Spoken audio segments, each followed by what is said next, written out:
Hit the road, cracker, and don't you come back no more, no more, no more, no more. Hit the road, cracker, and don't you come back no more. What you say? Hit the road, cracker, and don't you come back no more, no more, no more, no more. Hit the road, cracker, and don't you come back no more.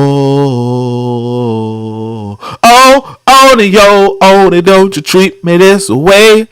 I'll be back on my feet someday. I don't care if you do, cause it's understood. You ain't got no wisdom. You're just a no good. Well, I guess if you say so, I have to pack my things and go. That's right, hit the road. Yo, yo, yo. Hit the road. Hit the road. Cracker. Cracker. Hit that road. Hit the road. Hit the road. Hit that road. Hit the road. Cracker. All right. Okay. All right, fam. Welcome to the pro black perspective. I'm gonna have to update that thing, but I haven't. Let me see if this is gonna work. We're going to. We're gonna just make sure that. We're just gonna make sure everything is copacetic. Show you on the exit. All right, so we're just gonna make sure everything's copacetic.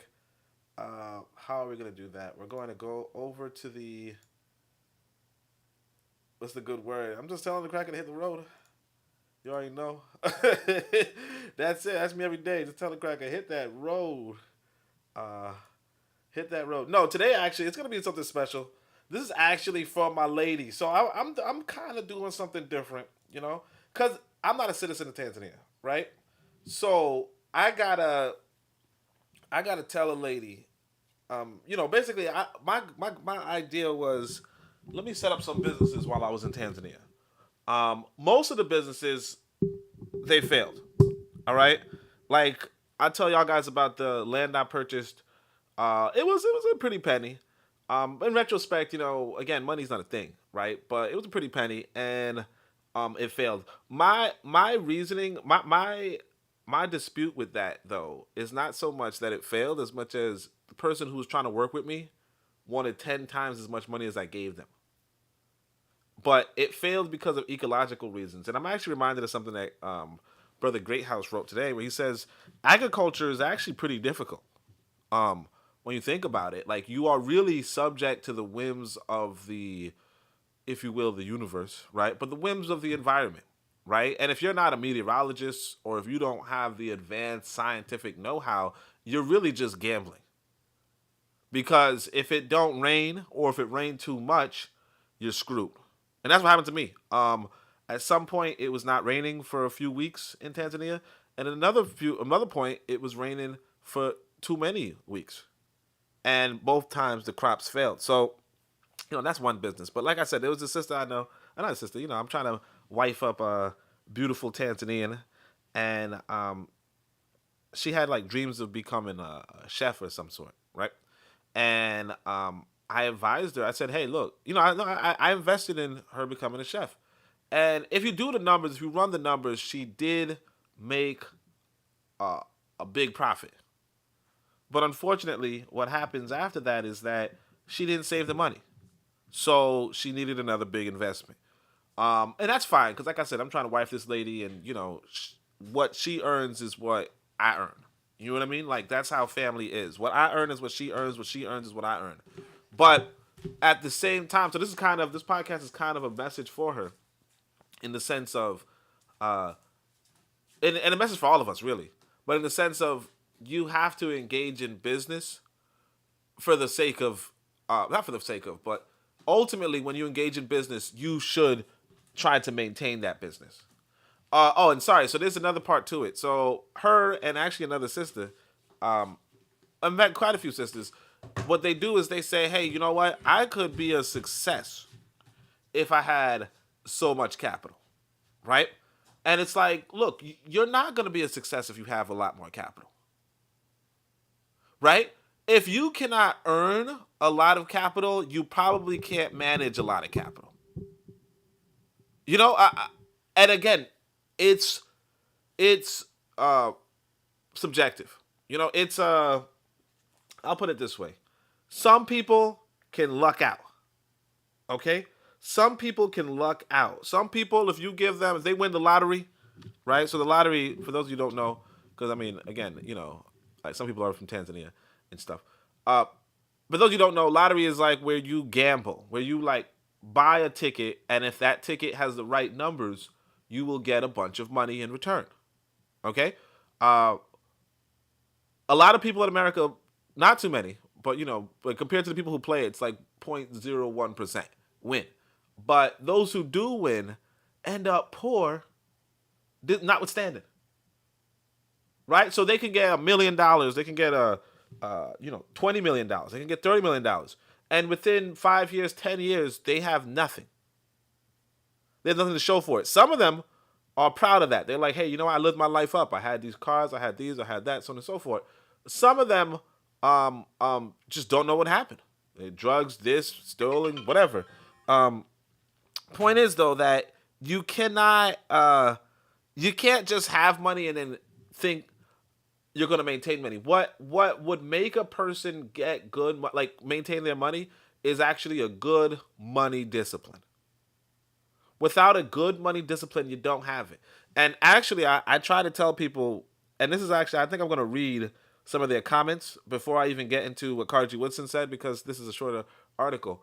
But I actually asked now 3 people, give me what insights you learned from Marcus Garvey's essay on economy. And a part of me is like, I want to read it for you guys, but I already read it for you guys. So there's a whole playlist of me reading Marcus Garvey's message to the people. So I don't want to, I can't, it's not new content. I don't even know if I actually read this one already, but if I did, I just remember. But I know for a fact I did the Marcus Garvey. But let me see the comments, make sure. So Tyler's here, he says, why did they want 10x? Oh, 10 times. Yeah, because they were like, we're going to be millionaires. We're going to be millionaires if we turn a profit, you know. Because basically it's like, you know, in their mind, and it's true, you know, if you start off with, no, how it goes, like, you know how it is, right? The more capital you start off, the more profit you get. You know what I mean? I don't want to say the more profit by percentage, but kind of sometimes, you know? Either way, yeah, if for instance, if you earn, let's say $1,000, if you could get $1,000 from $1,000, and you could get, and it's the same field, you probably could get $10,000 from $10,000, right? And it's just better to have $10,000. Now, maybe now, of course, nothing really scales perfectly like that, you know, because if you might be able to sell $1,000 of goods easier than you could sell $10,000 of goods easier. So there's a limit to how much you can scale. But yeah, they wanted 10 times more because they figured, hey, look, if we're successful, we'll just get 10 times the profit, right? Or close to 10 times the profit. Fortunately, and that's the reason why I'm so tight, because I was close to being convinced, but if I had done that, I would have been in big trouble. So one of the things that Garvey tells us is that do not give out more money than you can afford. And it's like, I couldn't afford 10 times as much. You know, so you know, you could already see I was actually giving a lot of money at the time. And of course it's all lost, but it is what it is, you know? Tyler says, yes, agriculture has definitely required skills and resources. I know from personal experience. Yeah, this person was allegedly a farmer. Like, they were allegedly had some experience on the farm. But again, you can't win against nature. And of course, my problem is this. And this is something I write in a book. You know, I have a chapter on being a polyglot. And I say, you gotta know the language. So when I met this person, I didn't know what they were saying. I just heard that they were a business person. They were getting, like, they showed me images of them being, like, receiving a business award. You know, like an award, like an award ceremony for business, you know, business people. And that was, like, enough for me to be like, okay, this person's a business person. Now, I don't know the veracity of, not that I don't know the veracity, it's like, I don't know the quality of the caliber that would require somebody to become, a recognized business, like win an award in business. But it is what it is. I mean, you know, honestly, you could say, well, just looking for a person that has money. You know what I'm saying? But sometimes you also want to help people out. You want to help people out, and you figure, hey, let me help folk, and make a profit in the process. And I just didn't make a profit, and it's fine. You know what I mean? Like, yeah, sure. Did I lose a lot of money? Absolutely. But the thing is that money's not, at that moment I'm not hurting for money. You get what I'm saying? So it's like it's okay to lose. It's okay. It's okay to lose. Like I've been losing a lot more money in my life, but I keep it pushing. You know what I mean? Like just now I told you guys I lost what $400 from those airplane tickets. You know what I mean? And it's like you can't do anything about that. If you lose, you lose. If you lose thousands of dollars, you lose thousands of dollars. You know what I mean? It's like as long as you keep breathing, as long as you have some sort of brain between your between your ears, and um, as long as life continues, and as long as you have certain assets, you know what I mean? Like you're good. And that's the thing about life too. It's like I said, like the more money you have, the more risk you could take. The more, like the less susceptible to change you are, as long as you don't give more than you can afford to lose. You know, um, uh, Tyler says, "Do you have to pay a dowry?" You don't have to. But I do think the dowry system is an important one. I'll put it this way, and you'll relate to this. Uh, a woman wants to help her parents. In fact, a lot of these women, like some women, just hit me up 2 days. I think 2 days ago. She said, "Hey, can you help me with some money? I don't know what I'm gonna do. I'm at my end. I've been helping my mother. She's sick and blah blah blah." The thing you're gonna notice about a lot of these people who are broke in Tanzania is that they help their family, and it's like, yeah, you're supposed to help your family, absolutely. But check this out: what a dowry is you pretty much helping the family right off jump, and then saying, "Look, there's no more responsibility. I just gave your family, let's say I gave your family, I'm gonna use their shillings, so I shouldn't say that. But let's say we do it from our currency or the currency in America. You say, okay, I gave your family, $1,000. I gave your family $5,000. I gave your mama, I gave your dad $5,000. If he can't do shit with that, then that's on him. But I just gave him $5,000. We're not like now it's your time to focus on me.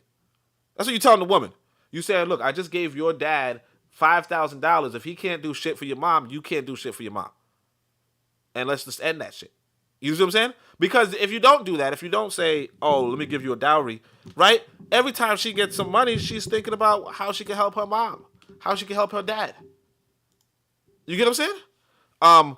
She's thinking about like and that's natural. That's normal.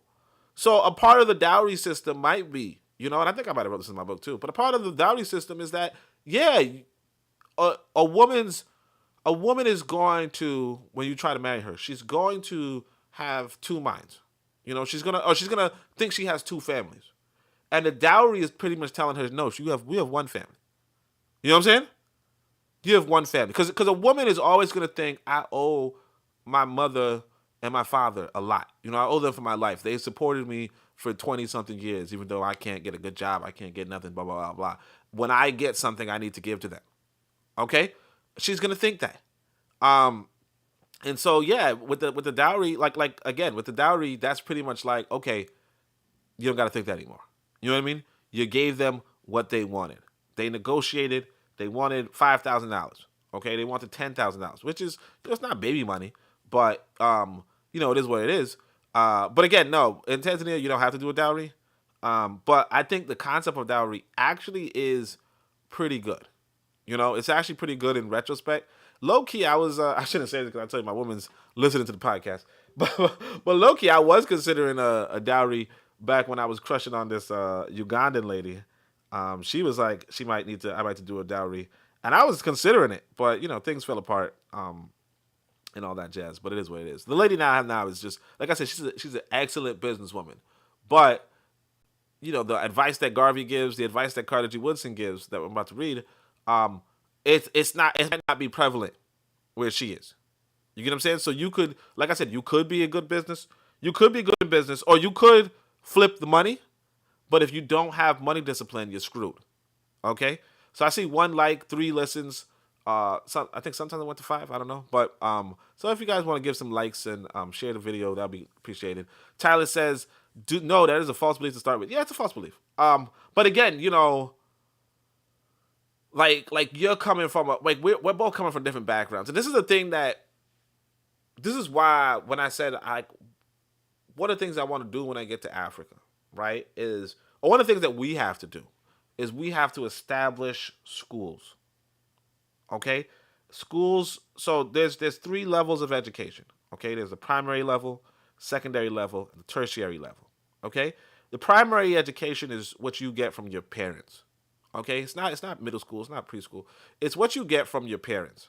Okay, the secondary level of education, I call that the boko. Okay, but that's what you get like from, let's say, for a lot of people, honestly, they get it from the church. They get it from the schools, your middle school and all that shit, or your high school and all that kind of stuff. And they get it from the mosque, the synagogue or whatever, right? Point is this: that we as African people, you're gonna see in my book, we are supposed to set up what I call boko, basically community centers, where we are giving people that general secondary education. And I think that secondary education should really have a strong emphasis on science. Okay, science, logic, and all that kind of stuff. Yeah, Robbie G, you're the only person. I mean, there's 2 people right now, but you're the only person who decided that you actually like the content. I don't know why Tyler. No, I'm joking. No, I'm guessing it's just whatever. I'm just messing. All right, but anyway, but like what I'm gonna say is this. So yeah, we have to set up these community centers, okay, so that our people get that scientific, logical outlook. Because, and you might say, well, no, only that's a little bit no, because every other people is doing this. I'm telling you guys, when I was in Mbeya, right, they were telling us we were gonna go to a dance, but as you were driving through the wilderness in a sense, right, we came across a random ass church of black folk just singing and dancing. Just singing and dancing in a random ass church. These white folk penetrate deep into Africa.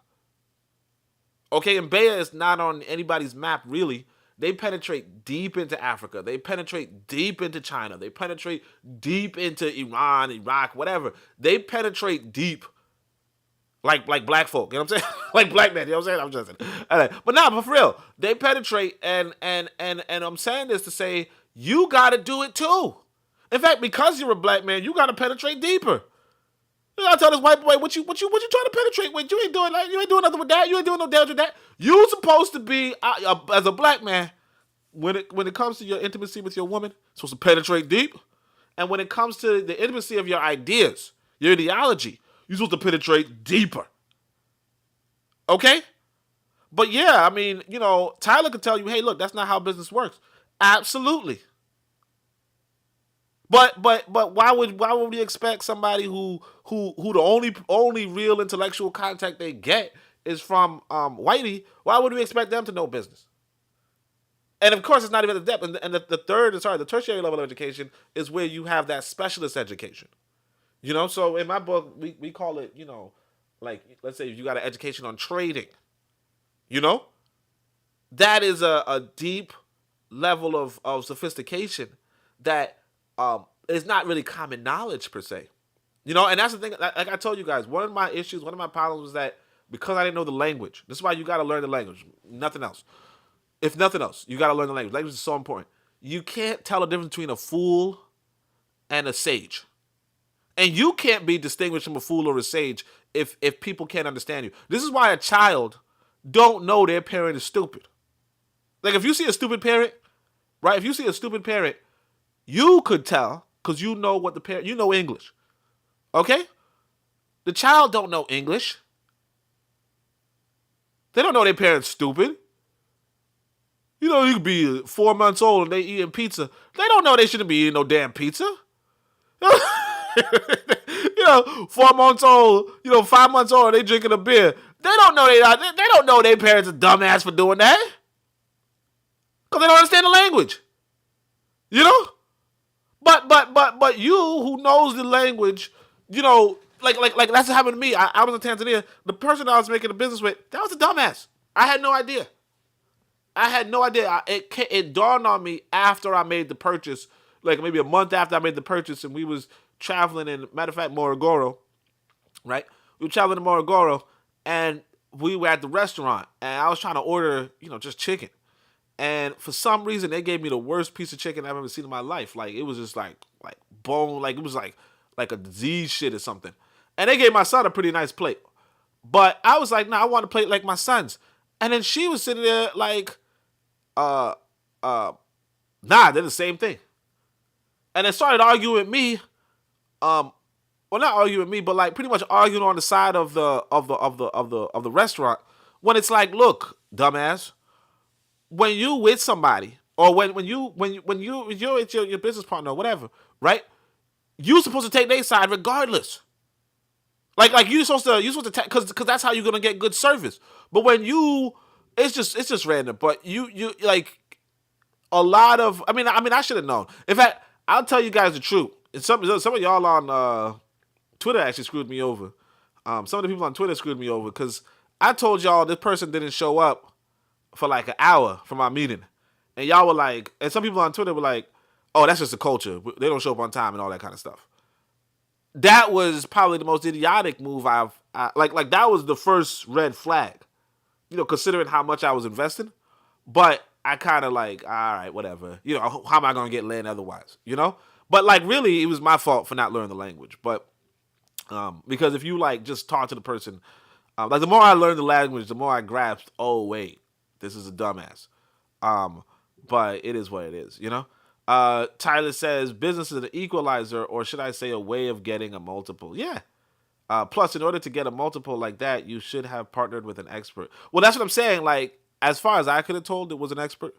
Like they were getting awards from, businesses, and they were, they had experience in agriculture. They were already doing so on and so forth. And they just needed like capital for, a different enterprise. But again, it's like as far as you could tell. You get what I'm saying? Like you really can't know. You really can't know unless you know the language. He says, what's the exchange rate now for USD to their currency? So right now it's like about 2,400 shillings for a dollar. But I want to say that like 1,000 shillings is like a dollar, a US dollar. So it's about 2.5 to 1. That's what I want to say. Like some countries do that kind of stuff. So Real by Jenna says, is he the only one? Yeah, probably. There's like two people who did it. All right, fam. So we're gonna get to this reading then, and then I'm gonna give you guys. Oh wait a second. Tyler Solomon says farmers are experts in farming, not necessarily in business. Yeah, I think she was. Like I said, I don't know. That's the trouble. It's like I said, she got an award for business. Do you know what I mean? I can't say because that's the trouble with not knowing the language. When you don't know the language, you cannot vet people. You have to rely on the testimony of others. But you can't even vet the people whose testimonies you're getting. That's why I tell folk, if you're gonna go to Africa, like if like, see, me personally, I don't want to be speaking English. Okay, so that's why I would go to Tanzania. But if you're not like that, if you're built different, right? If you're built different, I would say just go where they speak English. Me personally, I don't want to be speaking no European language. Obviously I'm speaking it now, but I don't want to. So it's like I kind of like that disadvantage. But my problem was that I was just too quick to invest. But it is what it is. You know what I mean? Like at the end of the day, it's like lesson learned. Because one thing I was never talking about before was how it could rain too much or how it could rain too little. So it's like you just live and learn. Tyler says, I'll say this again from experience. A generational white farmer in UK asked me to help them get capital. Oh, white farmer. Yeah, farmers are, yeah. Well, crackers is crackers. You know what I'm saying? All right, I'm a, what's his face? He says, he sent me to a pitch deck with misspellings. Sent me a pitch deck with misspellings. Yeah, like, that's what I'm saying. It's like red flag number one. And that's the thing. We have these red flags and we don't think. People are ignorant regardless of race. Yeah, white folk, white folk, yeah. But that's what I'm saying. Like, yeah, you gotta know. Like, that's why I tell people. That's the thing. That's why I say I appreciate this experience because it teaches you a couple of things. It taught me a couple of things. Taught me be a little bit more wary with your investment, obviously. Taught me, uh, uh, uh, if it sounds too good to be true, it's probably not true, right? But taught me also learn the damn language, right? Taught me trust your red flags. Taught me about, and it taught me a little bit about agriculture. You know what I mean? But he set up a successful operation in UAE. Oh, okay, that's good. Okay. Well, it sounded not a bad deal. You made it sound like it was a bad deal. Um, Brilliant in farming. Um, Tyler really typing out every sentence though. Not like the whole story. So we all gotta wait, bated breath.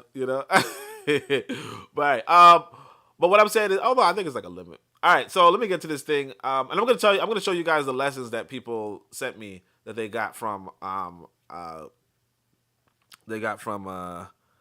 Marcus Garvey. So Tyler says, but I'm sure those Arabs probably got over on him. Of course, you know.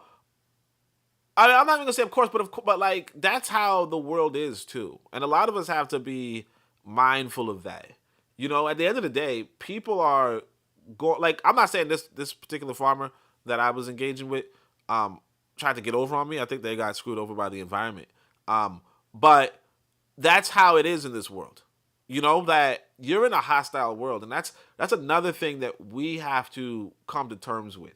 That we haven't come to terms with. We're always like, why are people blah blah blah? Like right now, I'm trying to write about Haiti and what happened with the revolution, but like I also want to just recognize that, like the context I'm going to talk about Haiti is that one, the Haitians, the Haitian of 1024 are not the same people as the Haitian of 2024. Okay, Haiti begins with the extermination of a people. So when they're fighting the Revolutionary War, they're fighting a war against extermination. Leclerc explicitly wrote Napoleon, yeah, we got to exterminate these people.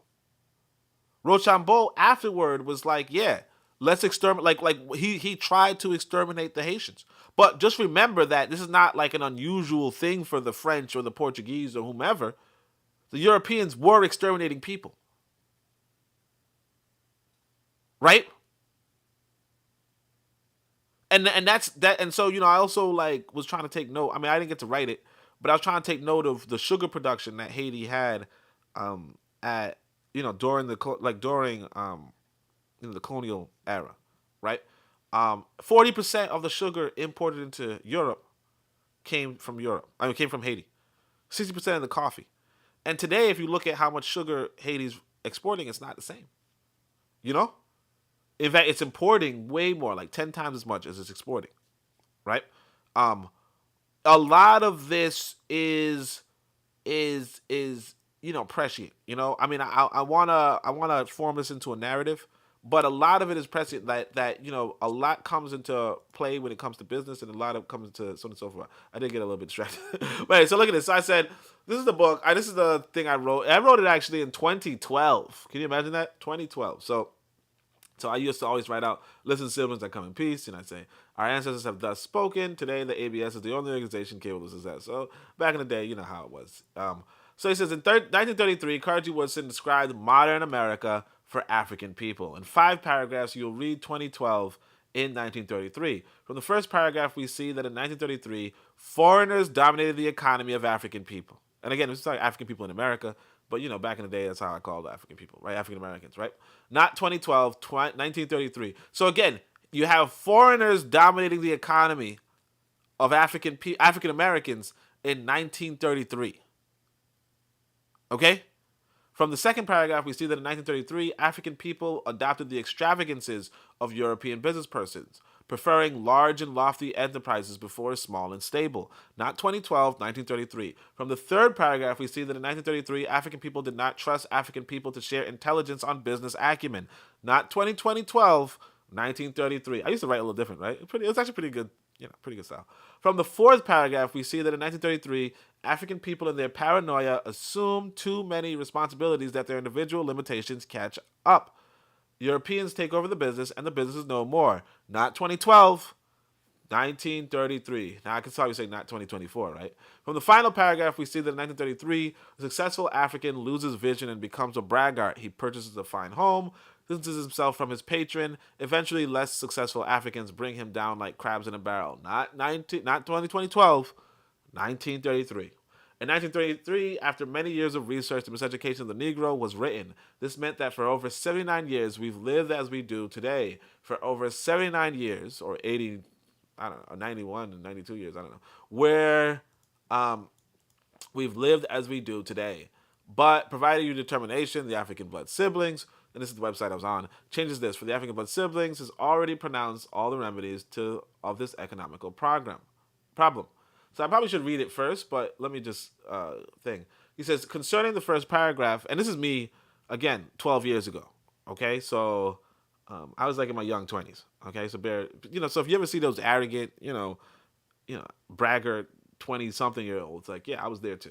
All right, so concerning the first paragraph on foreign exploitation, the ABS have written the most intelligent and concise description and history of the races available. Oh yeah, that's when I was writing about the different races. This knowledge propagated would put into context how interracial collaborations damage African people. This is an article, Integration: The Illusion of Inclusion. I think that was another guy's article too. Who was it? War on the Horizon. Instrumental knowledge for racial and economic boycotts. In addition, the ABS have pronounced the need and necessity of casting buckets where we are. That's Booker T. Washington. Available in video format. This posting puts forward the necessary ideas of taking over our local economic centers, right? So this is also the same video. So this is like, I probably might be a little bit before I was talking about building community centers. Oh, the language might have been make local economic centers, right? Finally, I actually want to click on this link. Let's see what this is. But finally, the ABS have printed and published the pamphlet Maroon and Bill for Self, which further details the history of races and the destruction of African people. Knowledge which can transform us into complete racial consciousness. So, again, I had a poetry book at one point. It is what it is. Let me see what the comments are like before I continue reading. So, let's see. Okay, so Real Black Gentleman says the Tasmanians are let's not forget. Are no more, let's not forget. Exactly. The white boy was going around doing genocide. And a lot of people don't realize that. Like, he was going around doing genocide for real, for real. Like, no joke, no whatever. He was killing off whole populations of humans. And he was doing it for, like, sugar and coffee. Very, very, very vile type entity. But of course nowadays it's like whatever. But like whole people were wiped out. And let's get back to the article. She says, concerning the second paragraph on smaller institutions, the ABS have detailed the science of liberation and the science of organizing into units. Basically, you want to have small units. There are two. Oh, let me see what this page looks like. Let me just see. Yeah, so this is the Booker T. Washington story about cast your buckets where you are. In Somalia, we say poverty is slavery, right? That kind of thing. Let's see if this article.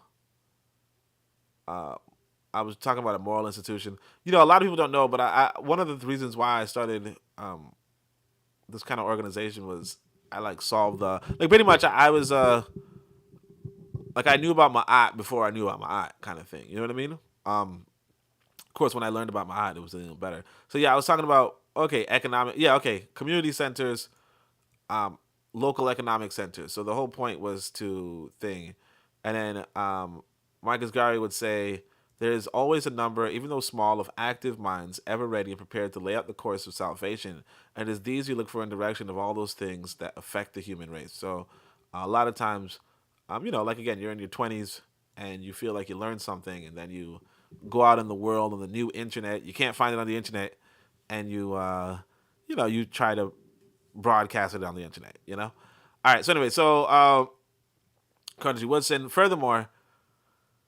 the science puts into context the success stories of such ancestors as Marcus Garvey and Nat Turner. The former started with only 12 members, the latter 6.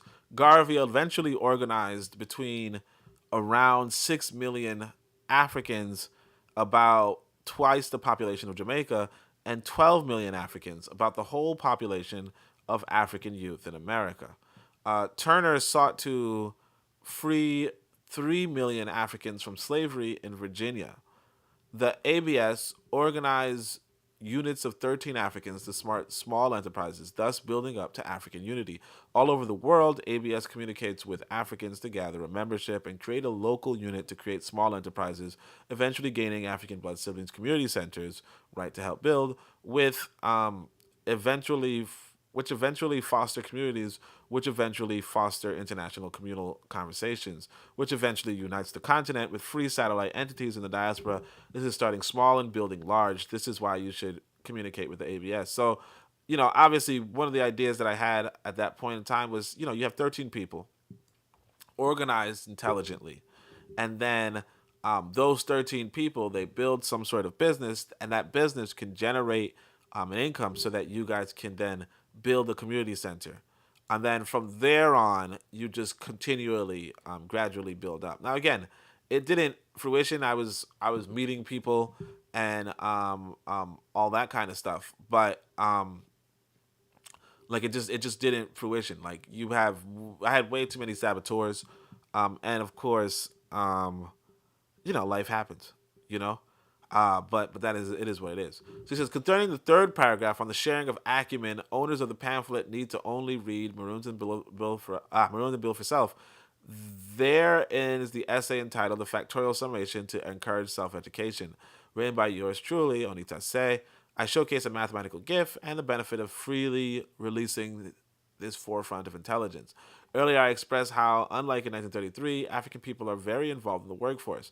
I argued then, for instance, that African nurses, though having complete and total knowledge of the school of nursing, do not freely share their expertise with other Africans. Instead, they gossip on unrelated materials. This is what the essay argues against, and this is what the ABS have fought against. In other words, if you are an expert in any way, conspire with other experts to create textbooks of your knowledge, then release that textbook to the ABS. With these textbooks, universities won't be necessary, yet the knowledge won't be captured for our progeny to be independent of European institutions. This ABS is already set in motion. So I don't know why I said it won't be necessary, but the idea is that you have these nurses who are professionals, right? Who go through nursing school and they know the ins and outs of the trade, but they don't share that knowledge. You know what I mean? They just like for instance, I have cousins who are nurses, highly paid, middle class African, Jamaicans, if you will, right? And yeah, like they're not discussing nursing in any sort of depth. If you meet with them, they're not trying to create more nursing professionals. They're just, bullshitting, partying, and bullshitting like the rest of us, which is fine. It's okay. But the reality is that you're not going to advance as a people in that way. You're not going to advance in the people in this way. And one of the books I'm reminded of, and I actually recommend it in my next book, is Chinwezu. Chinwezu's works, and where I think I read some of that for the podcast, and where he's like, look, if you look at the Japanese, whatever flaw you could say with the Japanese, they try to keep their language, and they try to be independent. Okay, sure, you could say, hey, but they don't have their own military to defend themselves. Absolutely true, but they kept their language, and they teach themselves in their language. Okay, and they further whatever it is, like whatever industry they want to accomplish themselves in, they're doing that for themselves. We can't. A lot of us can't say the same. If I ask you what's the industry of Kenya, what's the industry of what have you, you might not have the answer, right? Brother Bakari came through. Brother Bakari says peace and black power. Tyler Solomon says E. Franklin Shaver Fraser had a good perspective on black businesses or lack thereof. Yeah, I mean a lot of these brothers, they saw it. They saw the writing on the wall. But my trouble is this, and this is why I go back to Carlos Cookson and Malcolm X's conversation, where Malcolm X asked Carlos Cook, he said, "Hey, can we work together?" And Carlos Cook said, "Yeah, we can work together when you get a program." A lot of the troubles with our people is that we do not have a program. Okay? We don't have a program. We can I think one of the times I was invited by, I don't think we were dating at the time, or maybe we were dating at the time. My son's mother wanted me to be a speaker at a certain event that her school was doing, and so I decided to write up a speech. But then they wanted too much information from me, and I was like, nah, I'm not gonna do it. So I just published it on my website. But the speech was something about standing on the train tracks or something like that. Like if you see somebody standing on a train tracks, right? Do you shout at them, "You're on the train tracks," or do you get them off of the train tracks? Right? Do you shout at them and say, "You're on the train tracks"? Because it might be they don't know they're on the train tracks, which is fine. Okay? It might be they do know they're on the train tracks. Okay? The reality is this: you have to get them off the train tracks if you're trying to save them. If your objective is to save them, you have to somehow get them off the train tracks. You have to tell them how they can get off the train tracks if you want them to get them off themselves. But that's the issue with us as a people, is that a lot of us can tell each other, hey, look, the train's coming. It's going to slap you down. It's going to beat you up. Right? But unless you let people know, it don't matter. Like the thing about people in like I said, people in Africa, every time you listen to them, they say, "Oh man, I don't have any money," and I just had to help my sister, I had to help my mother, I had to help my friend, I had to help my cousin, I had to help my thing. And it's like I had to tell them, look, this is why, like I said, I recommend 13 books, and then sometimes I recommend alternatives. So the alternative for Nyere's Uhuru, no, Ujama, is Adam Smith's Wealth of Nations. Okay? In Wealth, like one of the things you pick up from Wealth of Nations, right, is that white folk, Europeans probably once upon a time used to help out a lot of their own people too. But they realized early on, or at least some, or not even that they realized, but the reality is this: some people have the perspective, let me help people out when I have enough. When I could afford to help people, that's when I'll help people. And a lot of African people don't have that perspective. A lot of people on the continent of Africa do not have that perspective. A lot of people in America don't have that perspective. A lot of African people in America don't have that perspective. But it's maturity to say, look, because see, here's how it goes. Here's how it goes in Africa. Let's say you have your last $500. Your mother comes along and says, "Oh man, in order to get this operation, or in order to, get this medication, in order to get whatever, I need $500." And you say, "Well, look, Mom, I only got $500." She says, "That's good. That's enough." And you give her the $500 because you're a good lady, or you're a good son, or whatever, right? And then you're shit out of luck because now you can't eat. Now you did the right thing, obviously, right? You did the right thing, obviously, but you fucked yourself over, and that's how a lot of our people are on the continent. I don't. It might be the same in America, but I don't know because again, in America, you never down to your last $500. Now, I could say this: in America, medical bills is the number one cause of debt too. I think it might be your own personal medical bills, but it's also pretty bad. But my point is this: if somebody says, "Hey, look, I need $500 for so on and so forth," you say, "Look, hold on a second. I'm going to use this $500. And in a month, I'll have $750. Okay, then I could probably give you the 500. I'll have 250. That's okay. Or if it's that urgent, if it's that pressing, you say, okay, give me a month. Or you could say, look, in a year, I'll have $5,000. And then when you have $5,000, you could say, okay, here's $500.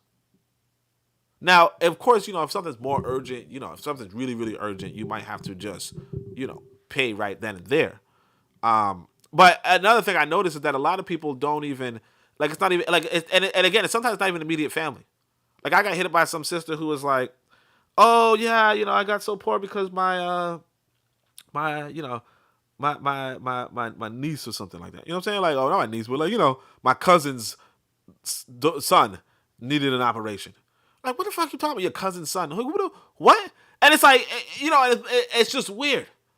And I, in fact, this same person was telling me, "Oh, well, I got a setback because somebody stole money from me because they needed something for that. Like, this is what people are doing on the continent. Like, even one of the sisters that I did give some money to, she was like, she had to help her niece with school fees.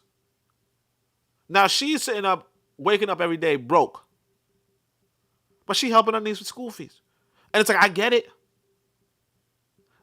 it, but again, you're never going to rise as a people if you cannot put it in your mind. Hold up, okay, hold up. So we got Tyler Solomon says peace like a guild or cooperative. Yeah, you gotta. Every other people have that. Reparation Nations here. Shout out to Reparations Nations. He says greetings. But like every other people, I'll tell you guys, and this is the thing that I noticed about other people. And I don't like to tell good stuff about any other group. But I remember one time I was walking by these Jews because, like I said, I had a meeting. I used to go to meetings every week, okay? And one time I was coming back from my meetings, and I'm walking behind these European Jews, okay? Now, the European Jews, they do it every freaking week in their family groups.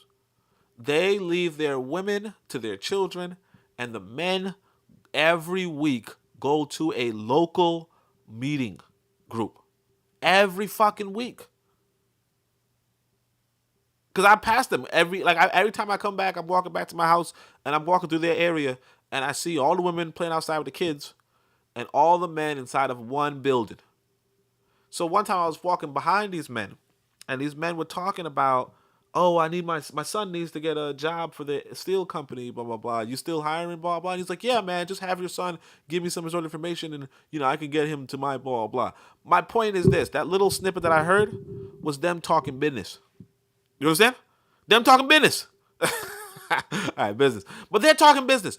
And the fact that they're doing it every week tells you, yeah, if you were to start both groups from nothing, one of them would be more successful than the other.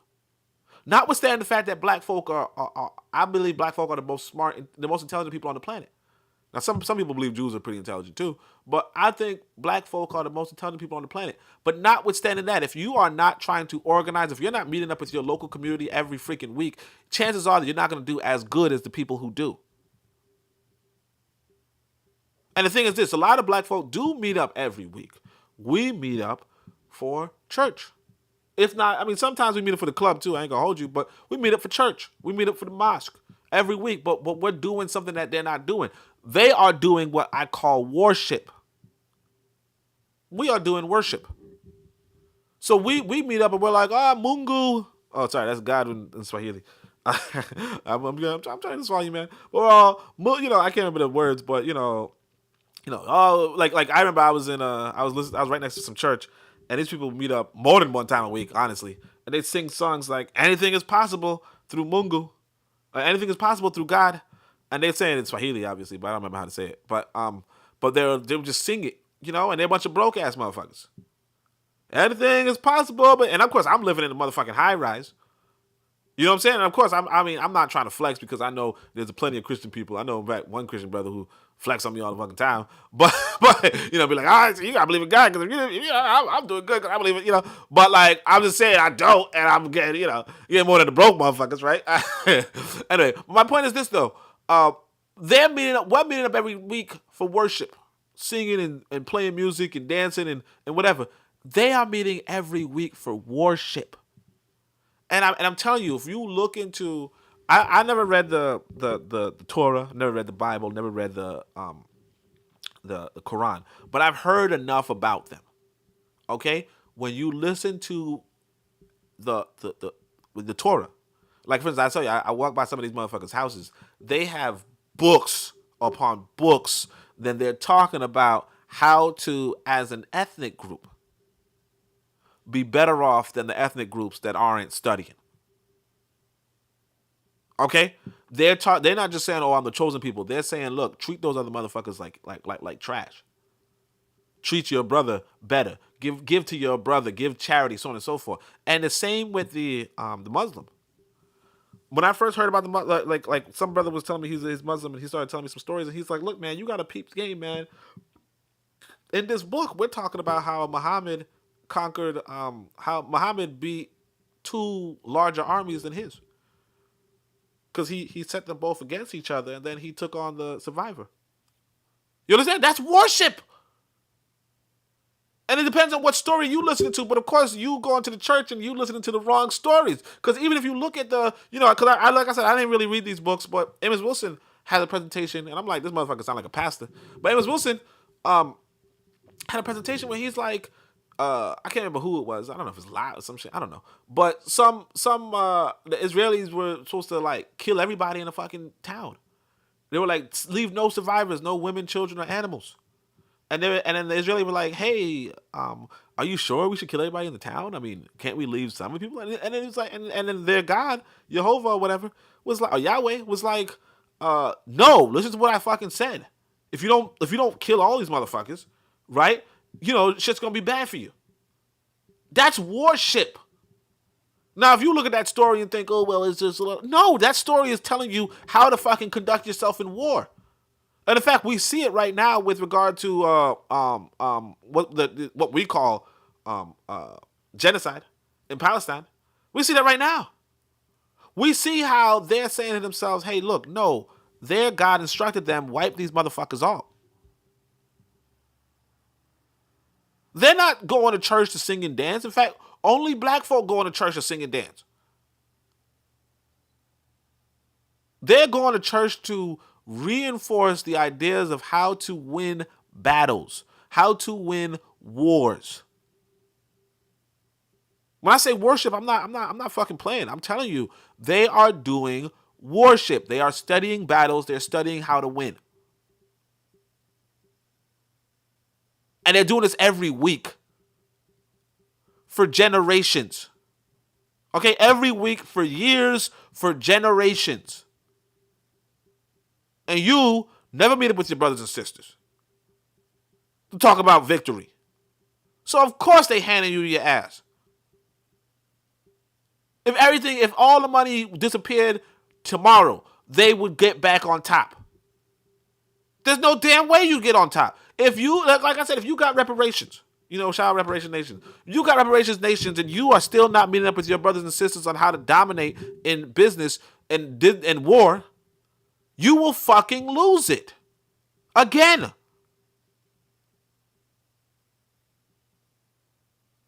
Like Tyler said, he said, look, I got to find me a good farmer. And he found some white boy farmer. And even the white boy is like, hey, I could do some good shit in UAE. And it's like, and the Arabs were like, you dumbass, what the fuck you doing in UAE?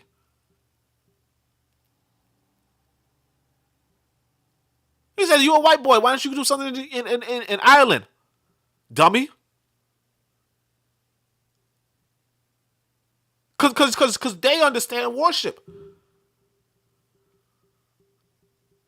I want y'all to figure that out. I want y'all to hear that. I mean, I see there's no comments. So I don't know if is this mic on? All right. But anyway, so then it says concerning the fourth, and I kind of wish I didn't give a preface of all the paragraphs, but I guess that's my style. That's actually how the Book of Power is written too. But anyway, concerning the fourth paragraph on assuming too many responsibilities, the ABS has in the units of organization detail the roles of African people acting in units, right? So it's not like whatever. It's not only minimizing individual responsibility, but using the laws of harmony to assure that those performing a responsibility actually should be so responsible. In other words, for instance, the overhead of the cultural aspect of institution is culturally informed. This is the phenomenal breakthrough in the organization of African people, and it's limited in practice to the African blood siblings.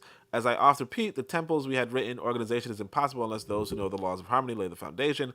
Our ancestors have spoken. Today, the ABS is the only organization capable of success. So, again, this is just a little bit of, I thought I found some ancient Kemet wisdom, and it was like leagues ahead of what's available. Like, it's still leagues ahead of what's available to us as a people. And so, using the laws from ancient Kemet in a modern organization would be pretty good. But of course, I'm not going to say they were the laws of Kemet, but it is what it is. Concerning the final paragraph, especially if you're talking about in America, concerning the final paragraph on distancing from our patrons, the ABS is the only organization promoting prosperous independent African communities. As such, each organizer is determined to improve local communities, then expanding outwards until we are internationally, interracially independent, though intra-racially codependent, united people. All excesses sought are in the context of a thriving communities. We will socialize our own where there are no people better. Therefore, with your commitment, all the problems of the last 80 years can be gone with a generation. And again, it's very possible to turn things around, but it is what it is. So we're gonna get to the actual book. It says, nonetheless, subscribe, share, love, so on and so forth. Chapter 5: The Failure to Learn to Make a Living, and this is an excerpt from The Miseducation of the Negro. That actually sounds like a good chapter to read, honestly. The failure to learn to make a living, because that's actually the big problem we have. Like, women are going on OnlyFans, guys are selling drugs. Tariq Nasheed is podcasting every fucking day. Blah blah blah. The reason why everybody's doing this shit is because black folk failed to learn to make a living. The women that are and again, these are friends, right? The women inside of Tanzania, what is their problem? They failed to learn to make a living. Or the economy just fucking sucks. But the economy sucks because a lot of people have not figured out on a broad scale how to make people earn a living. And this is really where we as African people have to come in. So my next book, we're going to talk about that, how we have to set up how to make people earn a living. But at the end of the day, that's what it is. And so I do want to just really shortly tell you guys, black nationalism, African nationalism, Pan-Africanism, whatever you want to call it, what your focus should be is on employing our people. Okay? That's what your focus should be on. Now, that said, and I guess it was like a freaking hour-long exposition, we can get to the podcast. But let me see what these, finally got some comments. Reparation Nation says, yes, you are correct. Black people must meet regularly. Exactly, we must. Brother Bakari says, peace and black power. If we got repatriation right now, we will be in the same or similar position in 3 years because we have not changed our minds on certain things. Yeah, this is why, like I said, this is why I'm trying to focus on writing my book, because I noticed one of the things, so why do you write books? That's the big question. Or even better yet, this: why do you go to grad school? Okay, so what is the purpose? Like, what is a PhD? Now, I didn't get my PhD in physics, but if I did get my PhD in physics, what does that mean? What does that communicate? And of course, I just didn't want to get the PhD. I could have, but I didn't want to, because I was like, I don't want to be a doctor. I don't want these white boy titles on me. But that's another story, right? It was kind of silly, but you're young, dumb, you're full of, shut your mouth. You know what I'm saying? But anyway, so why do you get a PhD? The PhD means that you furthered the discipline. Okay, so in college, you learn a discipline. Okay? For a PhD, postgraduate level, or the graduate level, you are furthering the discipline. You are doing something nobody else has done. Okay? You are learning something nobody else has learned. You are the foremost expert on whatever it is your PhD thesis is on. Okay? You are the best in a certain question that your PhD explored. So when I was in grad school, I was going to be talking about how stars are formed, right? How stars are formed. Nobody knows how stars are formed. Okay, it would have been actually pretty damn significant for the human species if I did it. But every PhD is supposed to be that significant. Not that significant, but there's supposed to be some significant marker. Either way, right? Why do you write books? You write books. Well, me personally, from the PhD background, I write books because I'm saying to myself, something isn't out there. Okay? So really, the first book was Zubiri. It was a beautiful fiction story, and that's what it was. It was just a beautiful fiction story. Part of it was like, I would like to sell a good fiction story, right? It was a novel fiction story. The Pro-Black Compendium was actually more so to like promote Zubiri. And some brother told me, hey, I like your articles. You see my website. I like your articles. Why don't you put it in a book format? So I was like, okay, I can do that. Now, the Book of Power is when I start doing the graduate level stuff. Okay? So the Book of Power, what it does is that it notices that in the discourse that black people have, right, we don't define what a nation is. We don't know what a nation is. The only person who seemed to have got what a nation was is Marcus Garvey. But outside of Marcus Garvey, Like you look through the list of people. You look at even Martin Delaney. You look at Jonathan Bruce. These are the best examples. But you look at even the common examples. Amos Wilson. Remember Ani. Whomever. They don't seem to grasp what a nation is. So a nation in a sentence. It is a what did I say? A nation is a nation is a mutual aid society for racial elites. Okay? A nation is a mutual aid society for racial elites. Okay? That's it. So when you talk about what America is, America as a country. Now, a lot of us think of America one way or two ways or some three ways, whatever. America really is, at the core of it, for those politicians to benefit each other.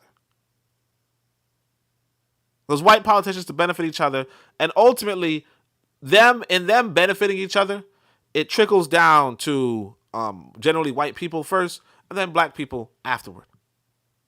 But that's it. Now, what we do as a people is that because we don't understand this, like I said, you might pick up an Amos Wilson or you might pick up a whomever, and they'll tell you stuff like, "Oh, well, and you see the people who benefit the most from affirmative action are middle class white women." Or they might tell you, "Oh, the people who really use all the taxes are the upper class," and blah blah blah blah, and all the benefits of society go to. And it's like, well, yeah, if you understand what a nation is, white people are supposed to benefit first in a white nation. And not just any white people, the top 1% are supposed to benefit the first, the most. In every nation, that's how it is.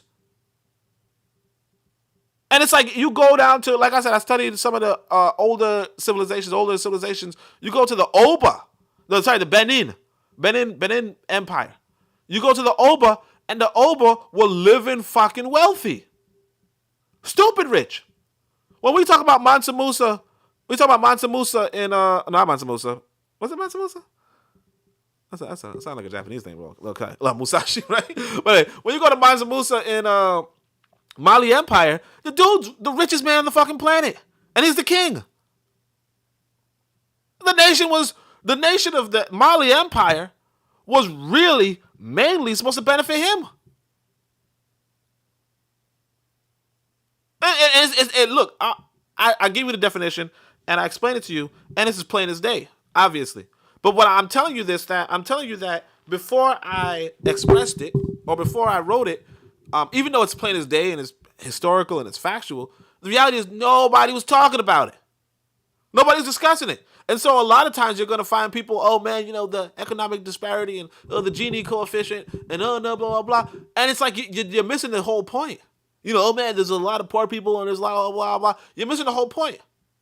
In reality, what you're going to have is that there's two classes. Let's put it that way. There's the ruling class and the ruled class. And the nation benefits the ruling class. Okay? So what, and of course, because of the socialists these days, you cannot, like we are more programmed to try to, make everything benefit the ruled class, if you will, the lower class, the middle class, the whomever, right? Or the lower class or whatever, right? We really want everything to gear towards that. And the thing is this, humans don't organize that way. Humans don't work that way. Humans don't function that way. We're hierarchical creatures. We're hierarchical creatures. The people who receive the most are the people on the top. And of course, you do want to help the people who are not on the top. Absolutely. You want to help the people who are on the bottom. Absolutely. But you have to go back to what human genetics dictates.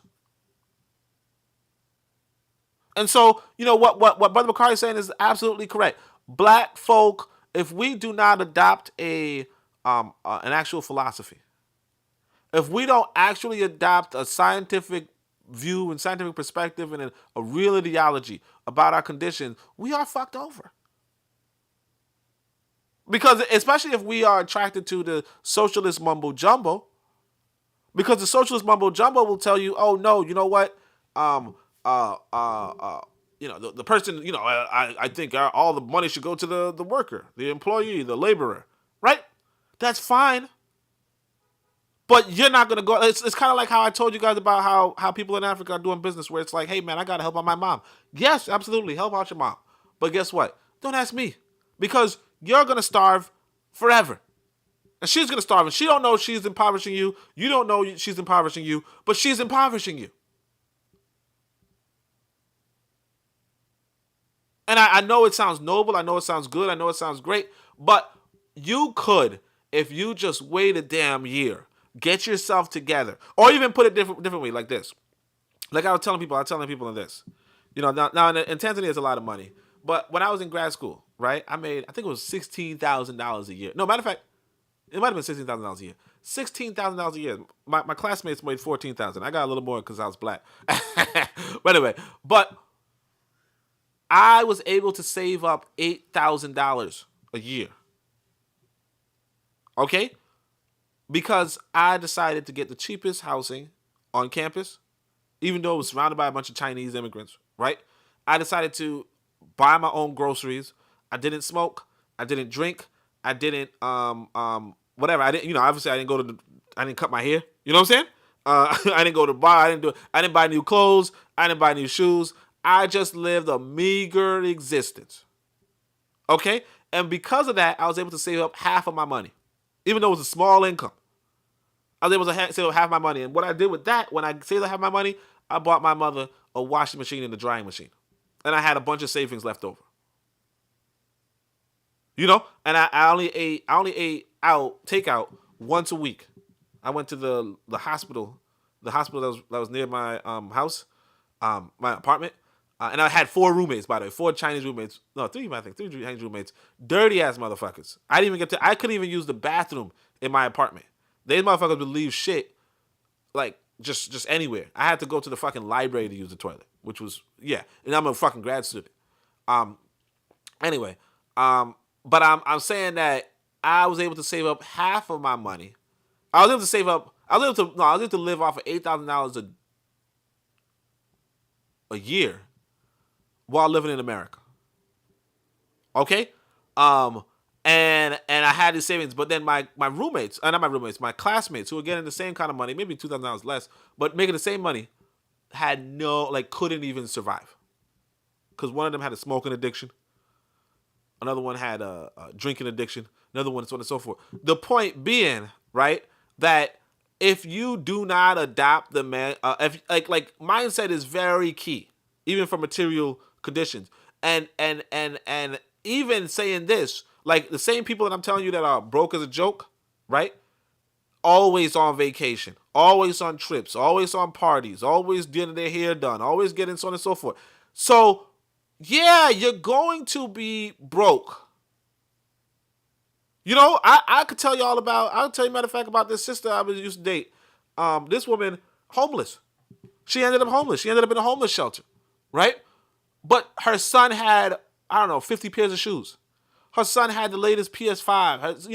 Blah, blah, blah, blah. I went to her house, her apartment. She was paying it off layaway or some shit, Like she was paying every month for some piece of furniture she had, right? She didn't even use it. The thing about us as a people is that if you don't have the money discipline, chances are you're not going to be a success. And this is the thing that we have to pick up on. Because I'm telling you, you read Wealth of Nations, right? And this is considered the commercial code of Europe. When you read Wealth of Nations, you realize he says, yeah, there are some people who have that money discipline. He calls them parsimonious. Some people who have that money discipline. Those people are the better people to loan to. Those people can advance an economy. In fact, he says the advance of an economy is proportional to the people who have money discipline. People who are parsimonious. We don't get it. And I guess I could just end with this story. Like I tell you guys, when my mother passed away, she left my brothers and I some money. One of my brothers decided to put it in, to invest it in the stock market, let's say, and also to put some purchases to his, like a house, right? My other brother bought a fancy ass car. Okay? Me personally, I did some investments, obviously, and I traveled to Africa and all that kind of shit, right? And my other brother, he spent it on drugs. Drugs. So you gotta pick up on everybody's going to use their money different. But it's up for but that's the thing with regard to what Brother McCarthy is saying is that, you know, if you don't know what to do with that money, and I guess Brother McCarthy might have meant reparations instead of repatriation, but if you don't know what to do with that money, right, you're going to fall right back down. And it's the same, and I want to do it for repatriation. If you go to Africa and you do not have a good mindset for success in your area, you're gonna get fucked over. Not that you're gonna get fucked over, but you know, but I thought Brother McCarthy was talking about we're gonna get colonized again. Like we could potentially get colonized. Like, I don't think overnight, but yeah. But like you're gonna end up in an uphill battle for your freedom, for your liberation, eventually. If And that's why I so for this next book. So I was telling you guys my last book. I was defining nation, and I gave a program for nation building, which I said was the primary, secondary, and tertiary education, right? But for this book, I'm going to be talking about the ideology that we need, the mindset we need to have. Because without that mindset, yeah, you know, and like it's so plain as day. But without this mindset that I'm trying to express in this next book, yeah, black folk are gonna get fucked over 9 times out of 10. Because like I said, if other people are meeting up every week, because every other people are meeting up every week. You know, somebody came here and said, "Oh yeah, Reparation Nation says black people must meet up regularly. White people are meeting up every week." In fact, I'm gonna show you guys, and again, it's not even like something that I made up. I'm gonna show you guys because this is, as I said, this is my website. Let me not scroll up. Let me just stay on this part. But you know, you go to the archives. Let's see if I could. Is it in the collected? I want to see if it was in the collected. Let's see. Week African empowerment. Maybe it might have been my African. The fuck is this? All right, so this was the program I used to do when I was in my, like, I met up every week with my people, right? And this was the pamphlet that I used to use. Oh, I guess you kids can't see it. I have to download it. Let me see if it's in the collected. Let's go to collected. Because it's a Kwame Ture quote that I like. Let me see if I can find it.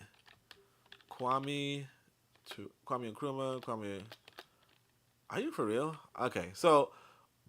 Alright, so I guess I just have to click on the link and just find it. But you guys probably can't see the page. That's the problem. Oh, okay, you can. Alright, so this was the program I used to do every week, right?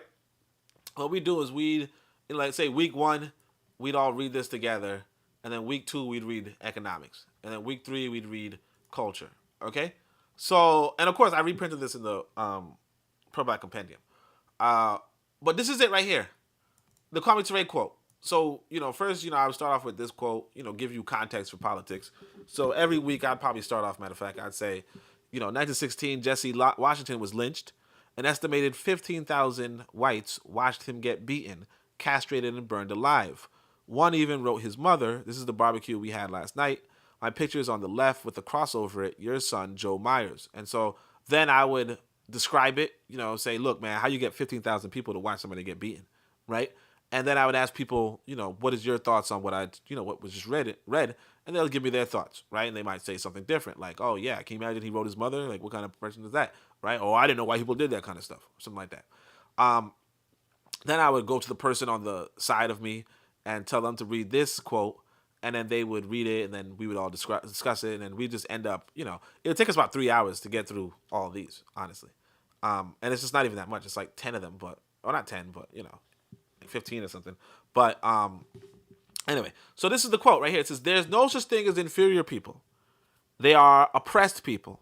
And they're not oppressed by superior people. They are oppressed by people who are better organized than they are. The reason why the Ku Klux Klan terrorizes us is because they are organized. They have meetings every week, and their members go to the meetings. They discuss racist ideology. They internalize it, and then they mobilize it. They even make uniforms for that. Not many of us can say we go to meetings every week for the people." Again, It's not me saying it. It's not Reparation Nation saying it. Reparation Nation's in England. I'm in the United States right now. I'm going to be in Tanzania, eventually. It's not us saying it in 2024. This is Kwame Ture saying not many of us can say we go to meetings every week for the people. So as a people, we have not learned anything. Well, I don't say anything, but we haven't learned much since the time of Kwame Ture. Because like I tell you, when I tell you that I walk by them other people, small hats if you will, and they are meeting up every week, yes, they're still doing that, rain or shine, meeting up with their brothers and sisters every week.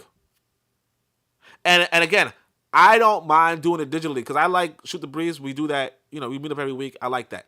But you have to do it locally. You have to do it locally. You're not going to improve the conditions of your community, of your locality, unless you're meeting up with the people every week locally. You can meet online every week. That's fine. Meet locally too. That's why we talk about community centers and so forth. But of course, this is the whole thing. It's a really good list. It's really a good icebreaker. Really good in terms of educating people. I might have to update it because of the kind of consciousness that I've since, this is 2015, 9 years, I didn't pause, I didn't stop, but it is what it is. Let's see if I can find the comments. Matter of fact, I wonder if that could be a good chapter for my book. But anyway, we got some more people here. Reparation Nation says, just like a sports team must regularly to train together so that they get familiar with the abilities of the members of the team. Yeah, you have to, and when I say locally, because the trouble is this: you meet with me online, that's fine. You talk with me online. I can't do shit for you. It's like matter of fact, Brother Bakari would point this out sometimes. He'd say, "Look, Oni, you protecting yourself?" And it's like, okay, I mean, yeah, whatever. But here's the thing: if let's say if I need to protect myself in Brooklyn, right, and Brother Bakari, or like basically, I can't protect Brother Bakari, and Brother Bakari can't protect me if shit hits the fan and I'm in Brooklyn and he's in Georgia. Okay, if shit hits the fan, he's surrounding himself with people in Georgia, let's say, right? And I have to surround myself with people in Brooklyn, in New York. But not even if shit's in the fan. I'm saying even inside of business, if I need to get my customer base up in New York, right? Brother McCarthy said, "Oni, you're obviously around Jews. Do you hear Messianic Jew and Hasidic beefing? Asking for a friend. I don't hear them beefing, man. These people are kind of chill, low-key. But I mean, when I was a kid, they used to like run away from me. Like the other kids used to just run away from me. And like they just thought I was the scariest motherfucker. And at the time, I looked like Urkel. You know what I'm saying? So, so I don't know. Like they just kind of kept their distance. But they're older people. They're But I don't see no beefing. I don't really pay attention to nobody, unfortunately. So if shit's going down, I wouldn't even know. But it is what it is. Again, I'm not out of there. But like what I was saying was that like you have to, or like even if you're trying to do something business wise, right? You gotta do, like if you have a customer base, you have a so on and so forth. You want to engage the people locally. Now, of course, you might have some international or national interests, and you might want to make international and national connections. But realistically speaking, let's say if I had a corner store, right? I want the people in the area, like I want to advertise among the people in the area mostly. Or if I had a little restaurant that, delivered food or whatever, I want to advertise to the people in the area mostly. Like think about, like I told you guys, my lady, and of course this podcast is a little too long. I was telling her to listen to me, and I'm just ranting. But my lady has a restaurant in Tanzania, right? Y'all ain't gonna patronize her. So if I'm bragging to you guys, oh yeah, I got this restaurant, you guys gonna suffer. Y'all not gonna go and buy her no food from her. You're not gonna try no food from her. However, if I'm local in my community and I'm doing some good shit, and I'm like, hey man, if you ever need some, jollof rice, you can hit me up. They're like, oh, I got you. After the things that you did for me, I got you. We a community, we a family. I got you. That's different. It hits different. You can expand your business. You can expand your community. You can build up your community. You can develop your community. You can get a fucking income from your community if you are organizing locally. So that's another reason to point that out. So it's like, yeah, you do want to know the abilities of other people, but it's like sometimes people's abilities can't even work for you. Now, granted, I'm not saying that there's nothing that people nationally and internationally can do, because of course they can. But there's also a bigger, like, what people could do internationally and nationally, for the most part, people local could also do. I mean, except for making, international and national moves, but that's neither here nor there. Revelation Nation says final solution must include the nature, nurture, weakness, and strengths of black people. Yeah. So yeah, we got to look into how black people are, right? Brother McCarty says we have no strength because we leave our neighborhood at a high rate. Our strength and power is in our neighborhood. And this is something that Carter G. Woodson's gonna point out. So we're gonna go there. Real Black Jonas says moving minds and stirring passions. Yeah, and you got to do it locally. Jirake says SBP. I'm not sure. Straight Black Pride. Straight Black Pride. Yeah. LBG. Straight Black Pride. Yeah. What Makari says about the Jews thing. Yeah, I don't know. But Real Black Gentleman says we can organize and collect, but it's critical that there are standard operating procedures and controls. Other people's inform openly, but are tight about internal reception. Yeah, we can organize and collect, but it's critical that there are standard. Yeah, and this is a fact and a half. See, the thing is this, like I said, you talk about those small hats that, whatever, right? The reality is this, they have a hierarchy. They have a system. The I don't forget who the chief of the church is or the synagogue or whatever. Rabbi. The rabbi has authority. And like I said, I think I might, have seen this guy's library. Huge. And I remember one brother would stop me and he says he paid like $400 or some shit for one of their books that had talk about elements and shit, like Cabal type bullshit, and he's talking about, fire element and water element and all that kind of bullshit. And I was like, that's some dumb shit. He spent $400 on that shit, but he did what he wanted. But like, I'm telling you that these motherfuckers got tomes talking about how to win ethnic conflicts. Okay? They have tomes talking about having win ethnic conflicts, and these are their local leaders. The rabbis are their local leaders. The pastor is for the white boy, the local leader and all that shit. Only difference is that our pastors, they lead in the music and they trying to mess with the girls and they trying to whatever. They trying to get one off on their wives or some shit. But a white boy pastor, not I'm not saying they're not on that time, because obviously they are. And I'm not saying that the rabbi's not on that time, because obviously people are on a bad time.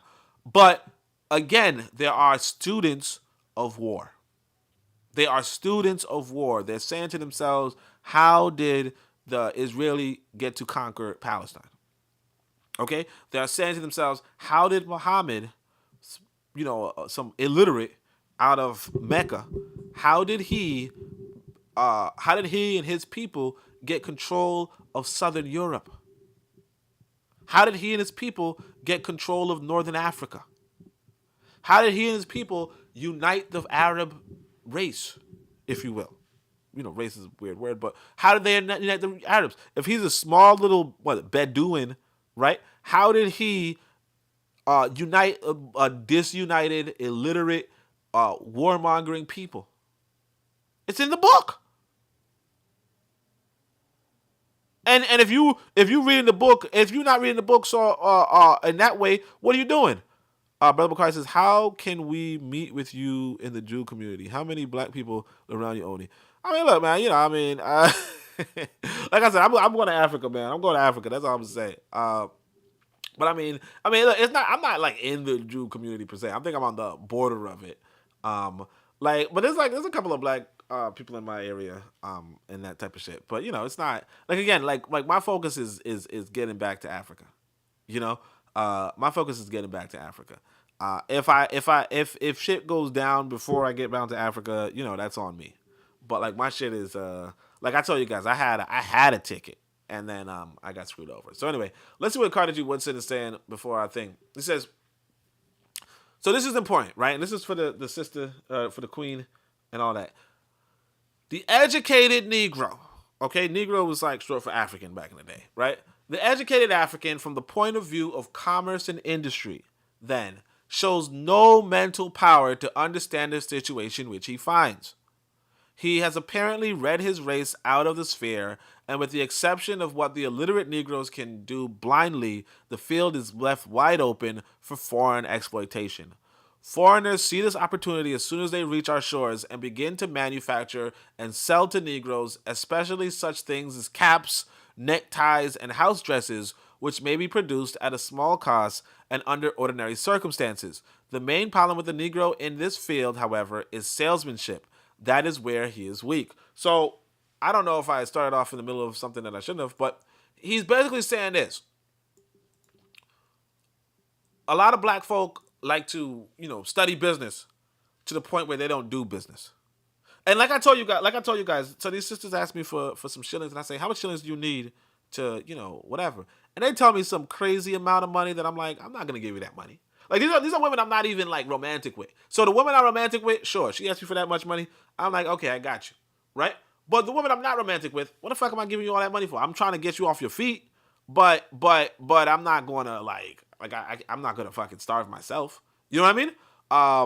But either way, this woman, like what I'm saying is this, that a lot of our people, it's like they want to, like you ask them how much money you need, they say, oh, I will need, like, let's say like $1,000. Okay, now you might say $1,000 is not that much. It's a lot to ask a stranger, and what's more, it's a lot of damn money in Tanzania. Like it's a shit ton of money in Tanzania. Like people are going by off of $5 a day, so you just give them, like 3 years, like they will not earn $1,000 in 3 years. And they're like, oh, in order for me to succeed in life, I need $1,000. You know what I'm saying? So of course I'm like, no, obviously, but I'm not saying all, but yeah, but what I'm saying is this: you you uh you you. The point is that they don't understand. Look, try to make things work. Let's say $200 fucking dollars, if anything. $200 is still a lot. But try to make things work with $200, or try to figure out a plan that would work with $200. They're like, no, it has to be $1,000. You're like, okay, well, that sucks for you. But other people see, oh, you know what?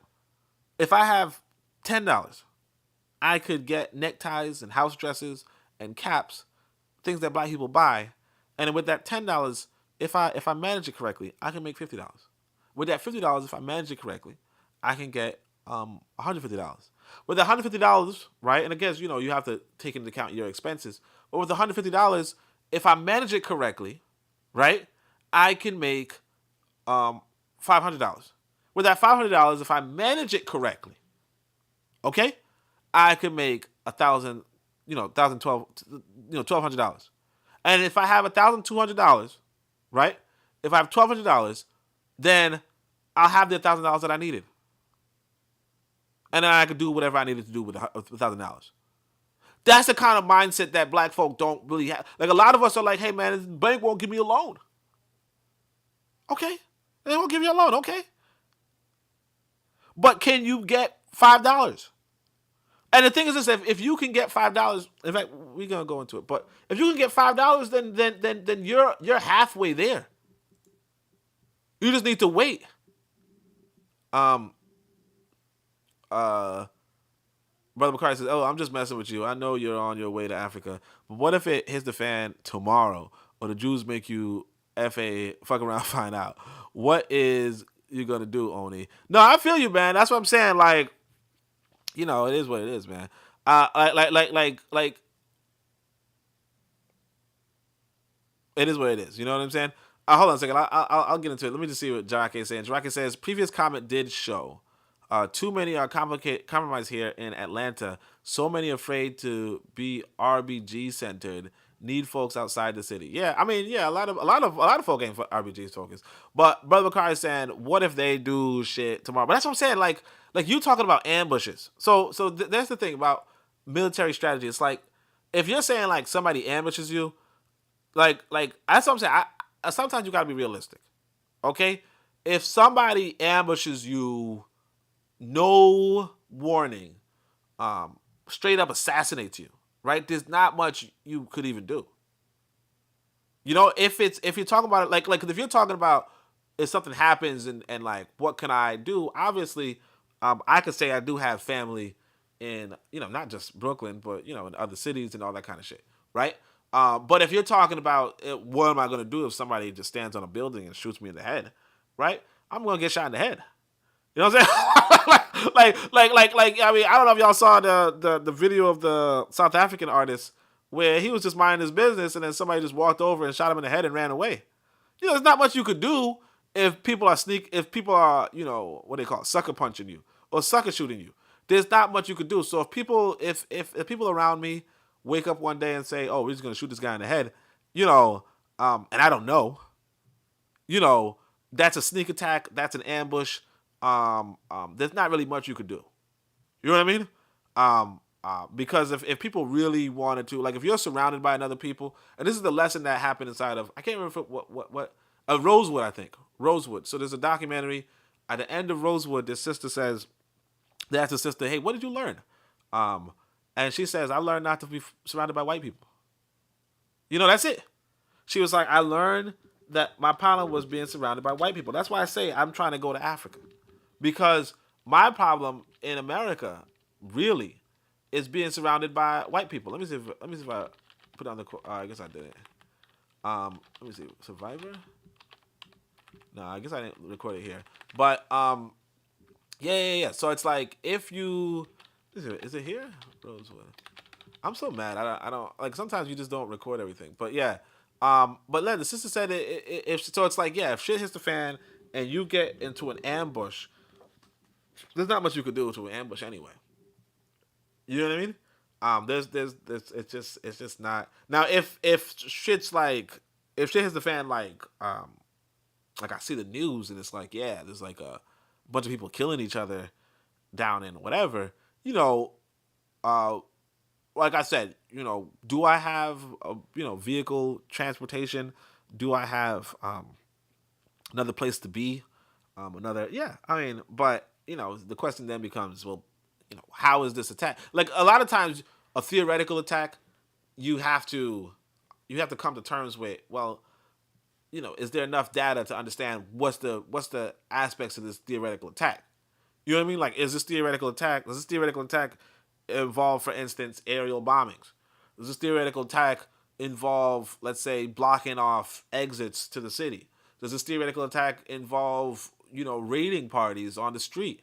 Does this theoretical attack like is this theoretical attack? Does it start off with people breaking down my door to my house? Like I don't know what I could do in this theoretical attack because I don't even know what the nature of it is. Like, are they bombing me from the sky with?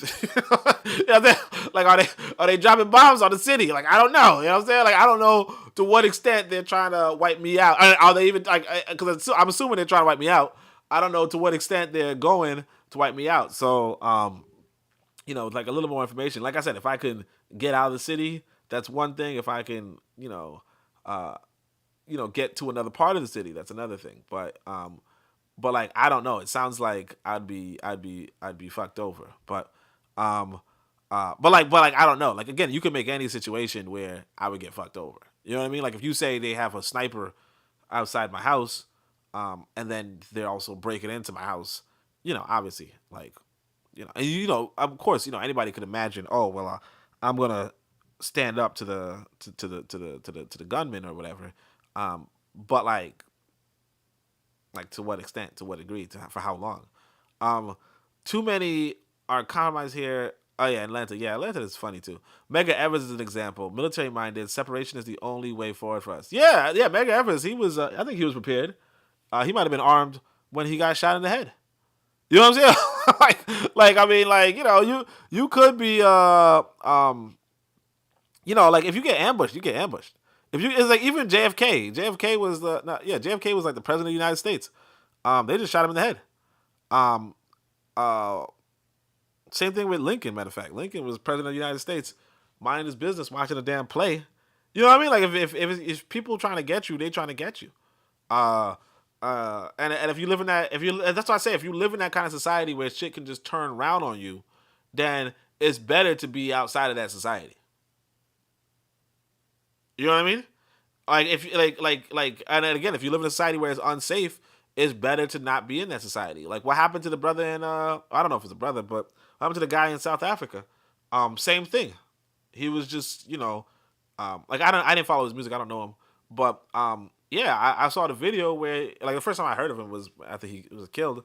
But yeah, he was just chilling, probably greeting somebody. Then I think some young lady walked up behind him, shot him in the head, and ran off.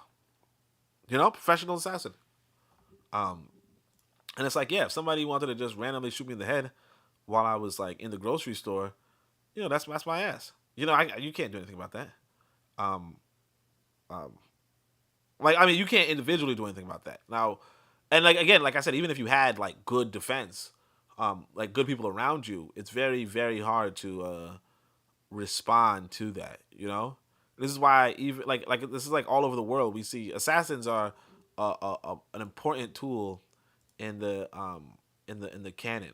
You know what I mean?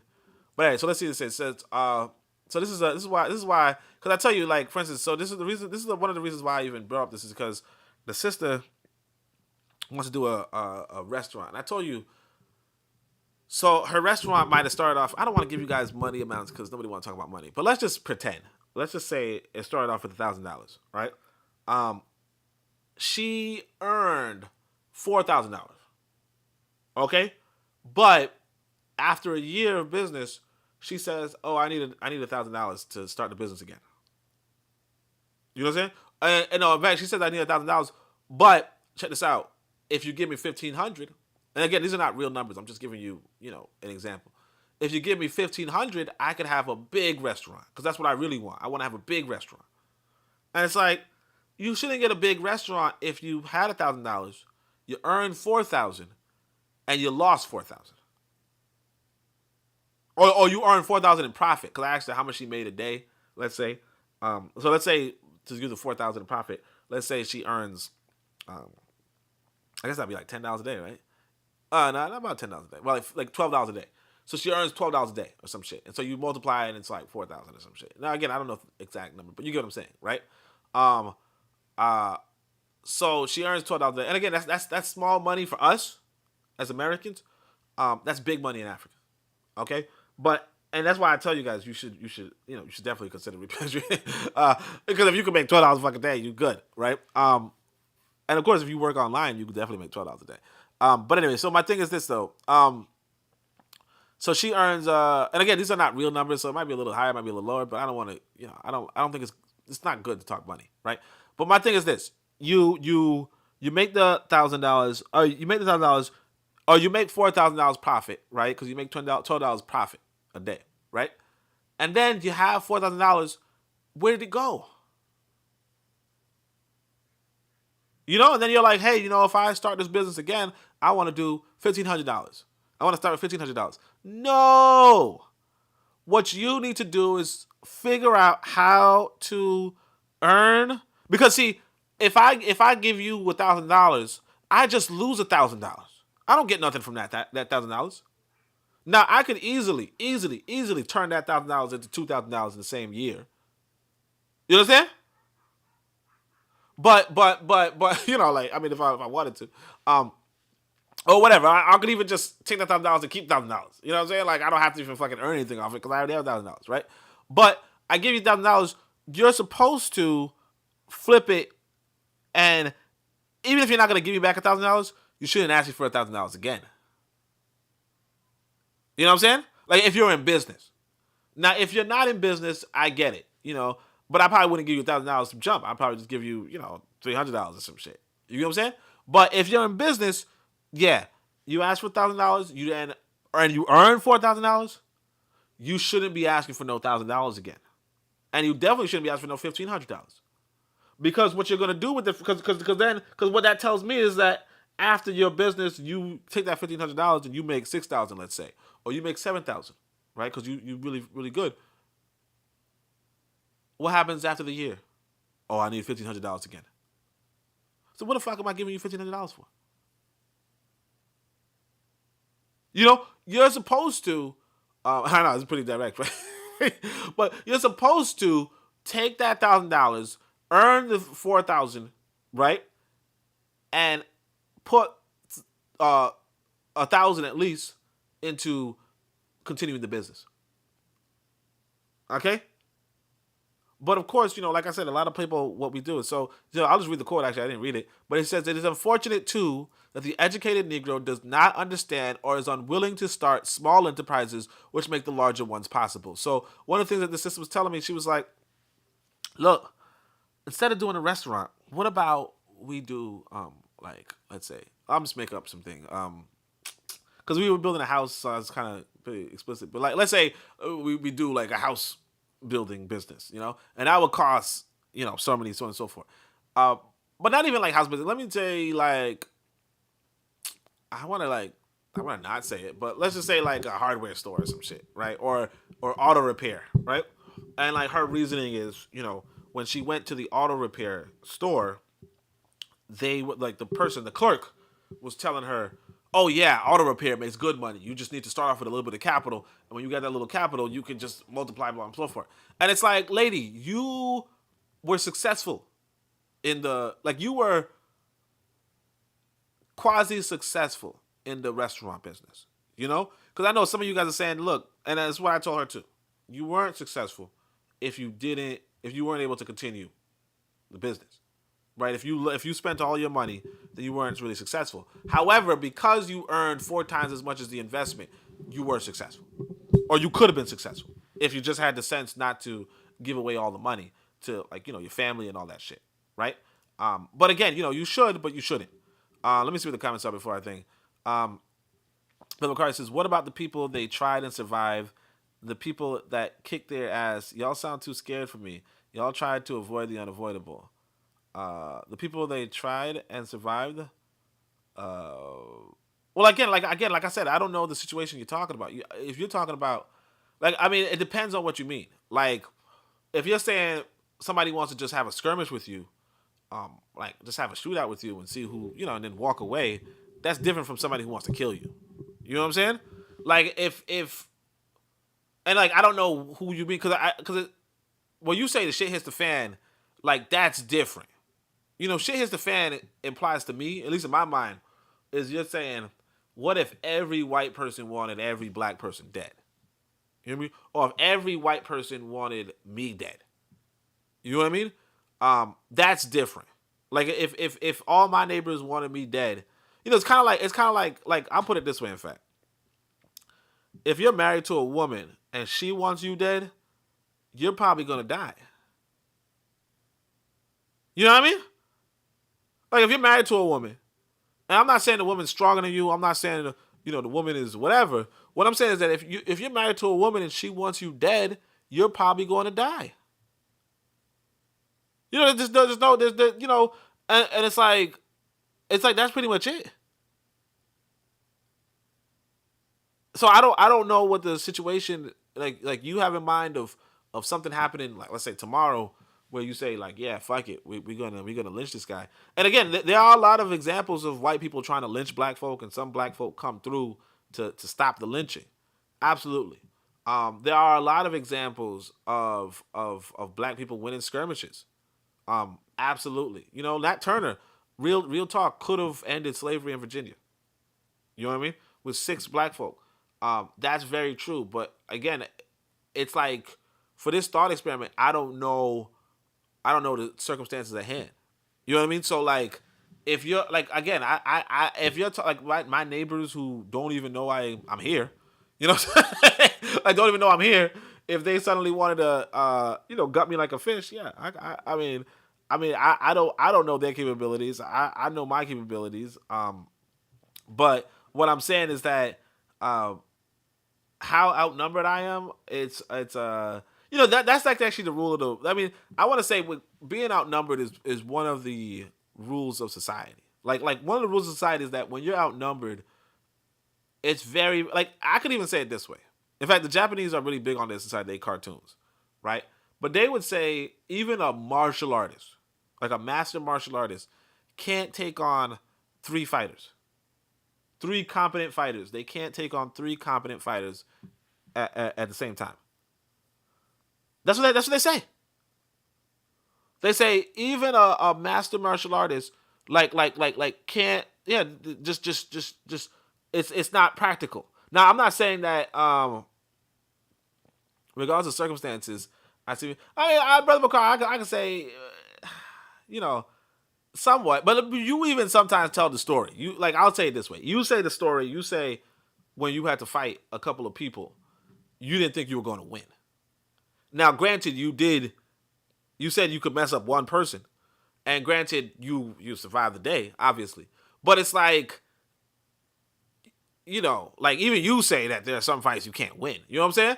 So it's like, yeah, I mean that's pretty much where I'm at. It's like, yeah, it depends on what you're talking about, but I could concede, just like you would concede, that you can't win every fight. You know what I'm saying? like you just can't win every fight. So it's like, so like, yeah, I mean, I'm not saying I wouldn't fight. I'm just saying that, like, it really depends on what the situation is.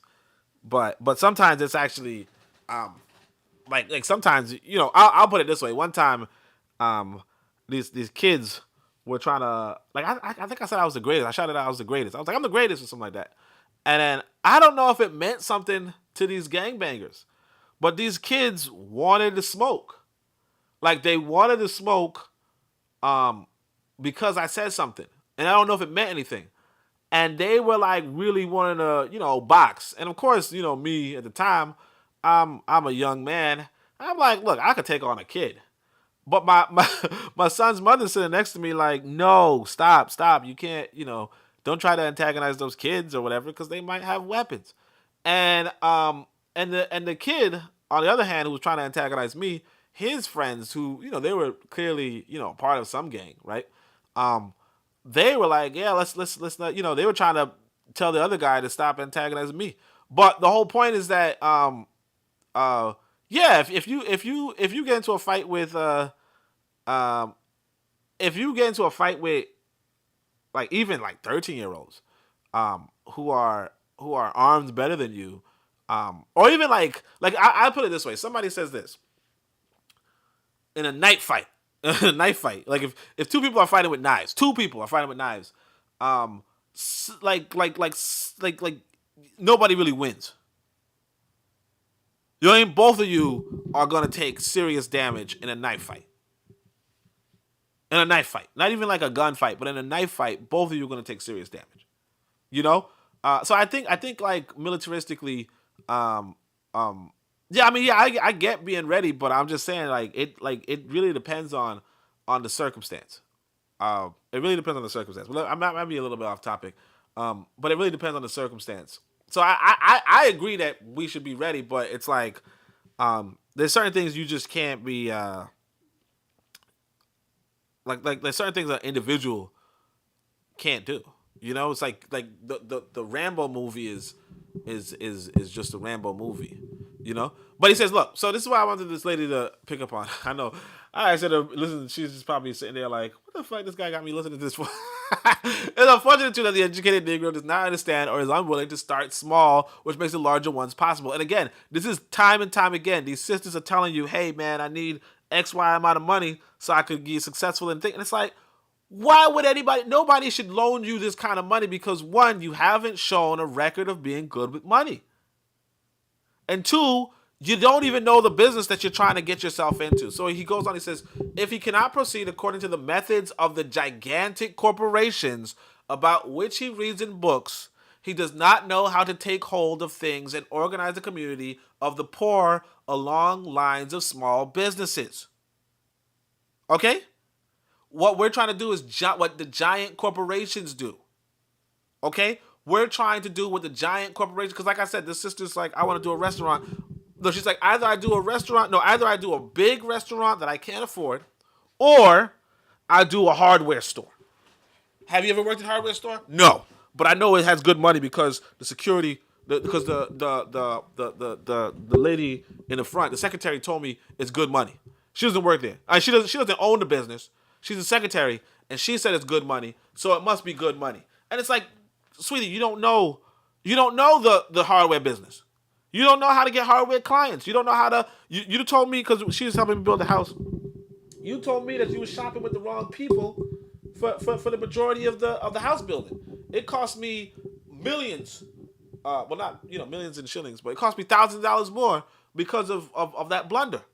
Why would you go into a business that you don't know about? She's like, well, I heard this girl say no. And this is the thing, Carter. And the reason why I'm reading this is because Carter D. Woodson said the same thing. He like I'm sorry I'm not reading through it, but Carter D. Woodson said the same thing. So he goes on. He says, does not know how to hold small communities. So such training is necessary for the large majority of Negroes conducting enterprises have not learned business methods and do not understand the possibilities of the field in which they operate. A large majority of Africans conducting enterprises have not learned business methods, and this is the same thing inside of Africa, which is partly why it might even be profitable to be a business consultant. It might even be profitable. I mean, if they pay you, it's profitable. But such training is necessary for the large majority do not understand the possibility of the field in which they operate. Most of them, in the beginning, had no experience and starting out with such knowledge as they could acquire by observing someone's business from the outside. That's the secretary. A lot of people started off in businesses observing from the outside. One of them, for example, had waited on a white business club in passing the members a box of cigars or bringing a pitcher of water. When they began to discuss business, however, he had to leave the room. About the only time he could see them in action was when they were at play, indulging in extravagances which the Negro learned to take up before he could afford them. I'll tell you guys about the sister she was just talking to me the other day. Now, she has these beautiful pictures of, like, being, like, some successful, she seemed like she's a successful businesswoman. But she was just crying, like, damn, I'm broke. Because I call people broke. That's what I do. I really feel bad about it, too. But she's like, damn, I'm broke, and I don't know how to do in my life, and blah, blah, blah. I need this much shillings to get better in my life, but, I don't know how to get it better, and blah, blah, blah. But if you look at her videos, like she does WhatsApp statuses, right? You look at her WhatsApp statuses, she's at some fancy schmancy restaurant. She's at some fancy schmancy hotel. She's doing what rich folk are doing. Now, she tells me she doesn't pay for that shit. And I'm like, you don't pay nothing? You don't even pay transportation? Because you're wasting money.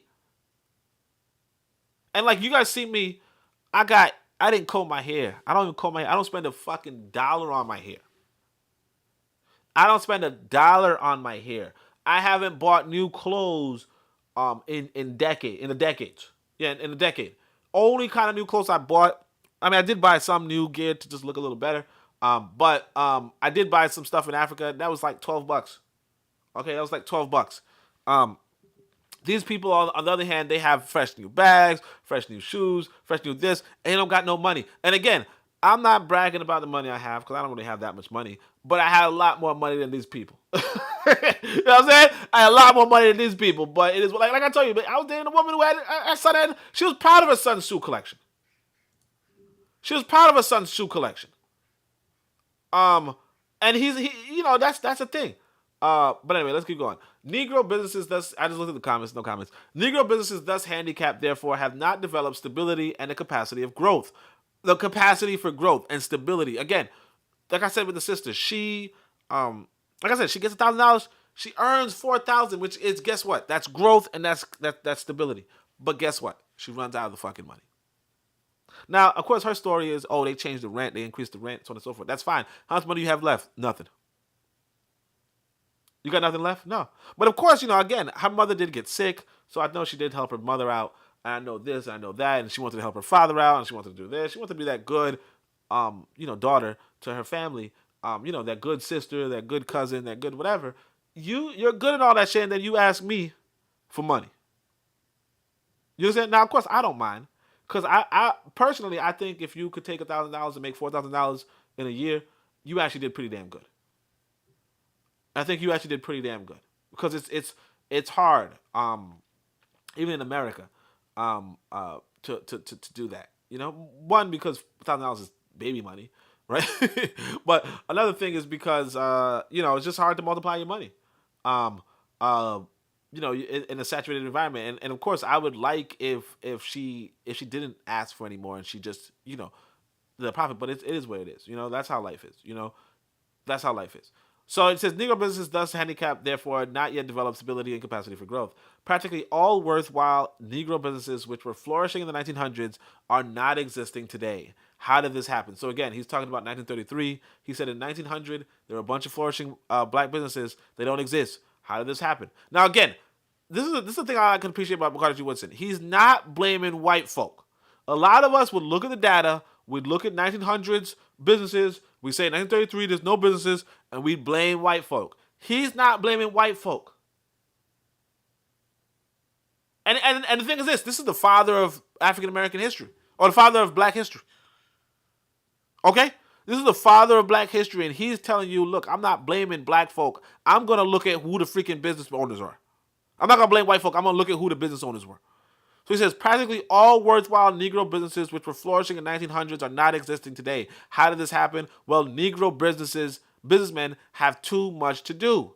They have not time to read the business literature and study the market upon which they depend, and they may not be sufficiently trained to do these things. Now, here's the thing. A lot of you don't realize this. So when I was in grad school, like I said, I was in astrophysics. But when I was in college, where was I actually? Yeah, grad school. When I was in grad school, I was in astrophysics, right? So I was a part of the physics department. Every week, matter of fact, it was the astrophysics department. So I was in the astrophysics department. Every week, all the grad students and all the professors would meet up and eat together and discuss the latest in astrophysics literature, astrophysics science. Now, I thought it was super boring. I was like, why am I fucking talking to you guys? Y'all doing something totally different from me. I'm doing mathematical astrophysics. Y'all are doing some, observational astrophysics. We're different, And then they would just talk about science papers and they'd laugh and, throw them, they'd eat donuts and bullshit, right? But that's what these white folk were doing. They were meeting up every week. Now, of course, we were a whole intellectual institution, but they were meeting up every week and discussing the latest literature, okay? And studying the market, or studying the ideas and the different processes and methods of science that other people were doing. They were keeping abreast on their field. And what Carter G. Woodson is saying is that's what white businessmen are doing too. White businessmen, I mean, some of them actually do this publicly. Like they have their, you could buy into The Economist or whatever. But what they're doing is that they have like in fact, I just said The Economist. They publish this shit. And of course the science journals are published too. So I'm not saying that, the only people, but they publish these economists or whatever, and then they get around and they read it together and they do business together and they strive and they succeed together. Okay? What about us? And this is the thing too. It's like, this is why I'm telling you so much that you really got to form some sort of community. You really got to form some sort of fraternity. You really got it. Like, there's so much that needs to be done for us to succeed as a people that we're not even trying to do. Martin Delaney, one of my favorite black people, period, right? He has this quote. Let me see if I can find it. I think it's one of my favorite quotes. So this is the quote right here. My brother was telling me about how... Actually, these are both the quotes. It was like Frederick Douglass says, I wake up every morning and I say... I don't want to say the G word, but I'll say it for you guys. Thank God I'm a man. Whereas Delaney wakes up and says, thank God I'm a black man. Anyway, but Martin Delaney says, whatever liberty is word to the whites, it is word to the blacks. Therefore, whatever it costs the whites to obtain it, the blacks will be willing and ready to pay if they desire it. What that means is this. It takes white people meeting up every week with a bunch of other white people they don't even fucking like, okay? Meeting up every week with them to discuss the latest business ideas, the latest progress in business, the latest progress in artificial intelligence, whatever the fuck it is. Whatever their field is, whatever their specialty is. If it's their engineering, they're talking about engineering. If it's astrophysics, they're talking about astrophysics. If it's nuclear physics, they're talking about nuclear physics. If it's nursing, they're talking about nursing. If it's fucking art, they're talking about art. If it's I don't know, I'm looking at my bag of luggage. If it's luggage construction, they're talking about luggage construction. They're doing this shit every fucking week. And that's what it takes for them to be fucking free. That's what it takes for them to be ahead. Now you say to yourself, what are you meeting up every week to talk about? Because you're not meeting up every week to talk about anything. But what are you meeting up every week to talk about? Because I can tell you, like I said, and everybody who went to university at that level or grad school at that level could tell you the same thing. Oh yeah, these white folk meet up every week to discuss how to be better at their jobs. They meet up every week to discuss how to be better people. Like church, in a sense, is how to become a better people, sure. But not just a better people, how to the way how white folk do it, they do worship, like I told you. They not just meaning up to be better people. Because I think we do that in the church. I don't have been to church. But I think that's what we probably do. We probably like, don't cheat on your woman. Be patient with your son. Or your son should listen to your dad. That's good. That's teaching you to be a better person in some sort of respect, some sort of capacity. I could appreciate that. But these white folk are telling each other, hey, look, keep those other people down. Oh, I turned off that rap music. I made sure my son didn't. I told my son not to turn on some rap music because of how degenerate. And it's just code. Like I said, the Torah is a little more explicit because they tell you watch out for the Gentiles. Okay, but anyway, that's what I was saying. I think I just heard some bullshit, so I'm gonna think. So he says there are usually. Let me see if there's any comments before I read the next thing. Real Black Gentleman says more cerebration and less celebration. Yeah, more brain, less. I don't know. I need to rhyme too, but let's. Damn, I don't know. Oh, Wax and Wayne, right? Shout out to Brother Bakari and Dr. King. But more. Use more of your brain power.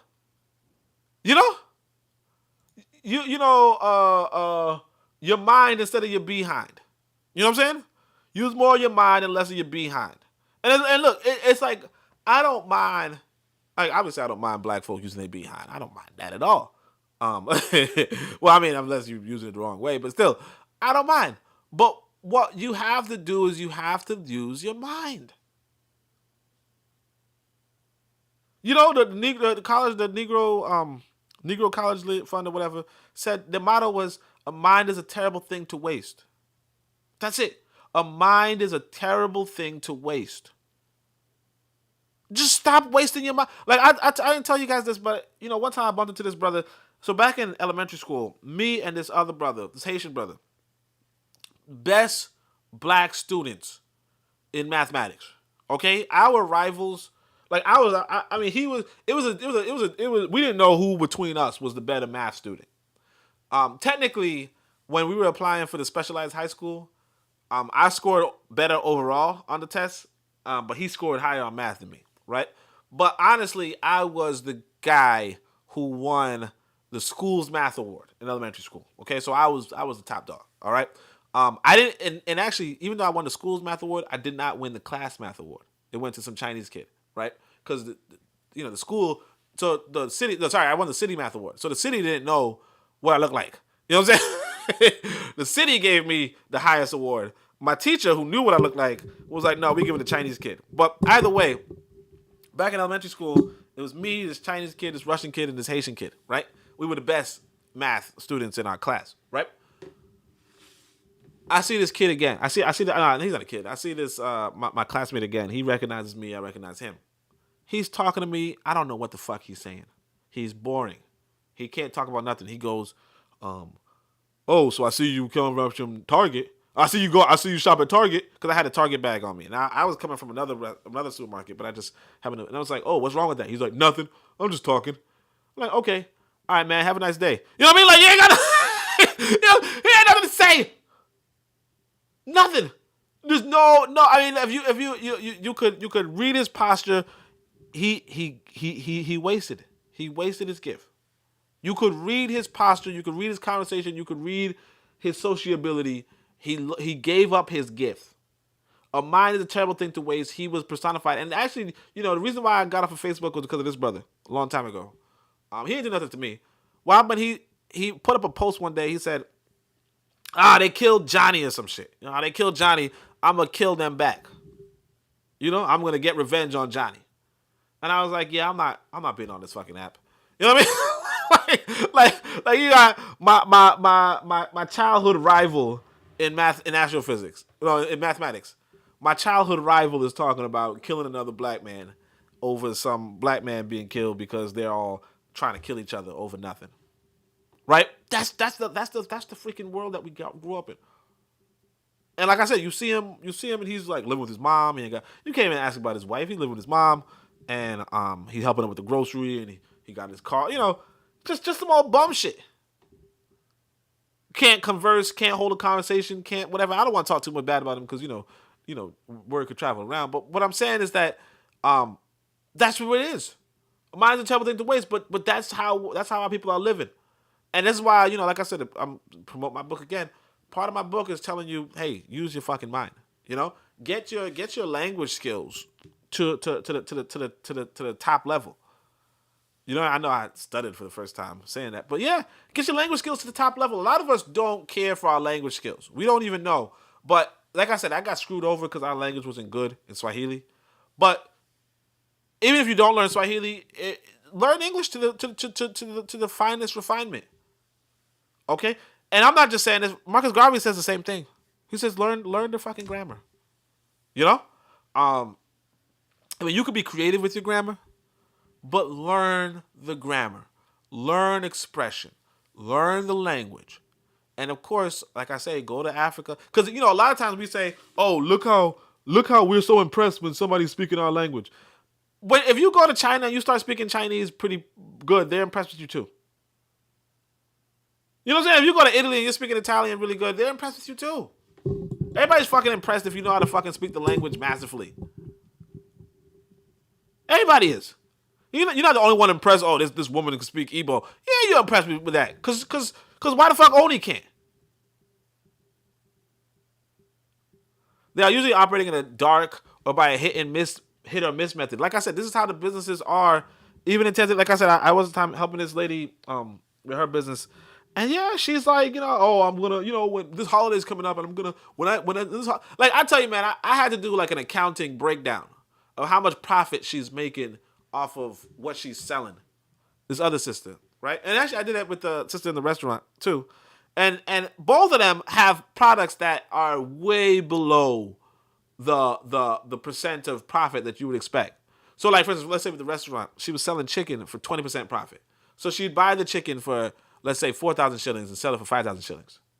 Okay? So she would get 20%. Now, on the other hand, she might sell makange for like 13,000 and buy it for 4,000. Okay? So she would get like a pretty good amount of money if she was selling makange, but she's selling the damn chicken. Okay? She's selling the damn chicken and she's only getting 20%. And it's the same with other restaurants and other businesses that I was helping out. It's like they don't even do the breakdown. They don't even do the accounting. They don't do the operating. They don't do the operating costs, and then they're always broke. So they are usually operating in the dark or by hit and miss method. They cannot secure intelligent guidance because the schools are not turning out men properly trained to take up Negro businesses as it is to develop and make it what it ought to be rather than find fault with it. So they're saying that black people who are trained, we rather find fault with businesses rather than try how to fix them. So what I would do is I'd tell people, hey, raise the prices. They're like, oh, I can't raise prices and all that kind of bullshit. But then I eventually with the restaurant, for instance, I said, stop selling the fucking chicken then.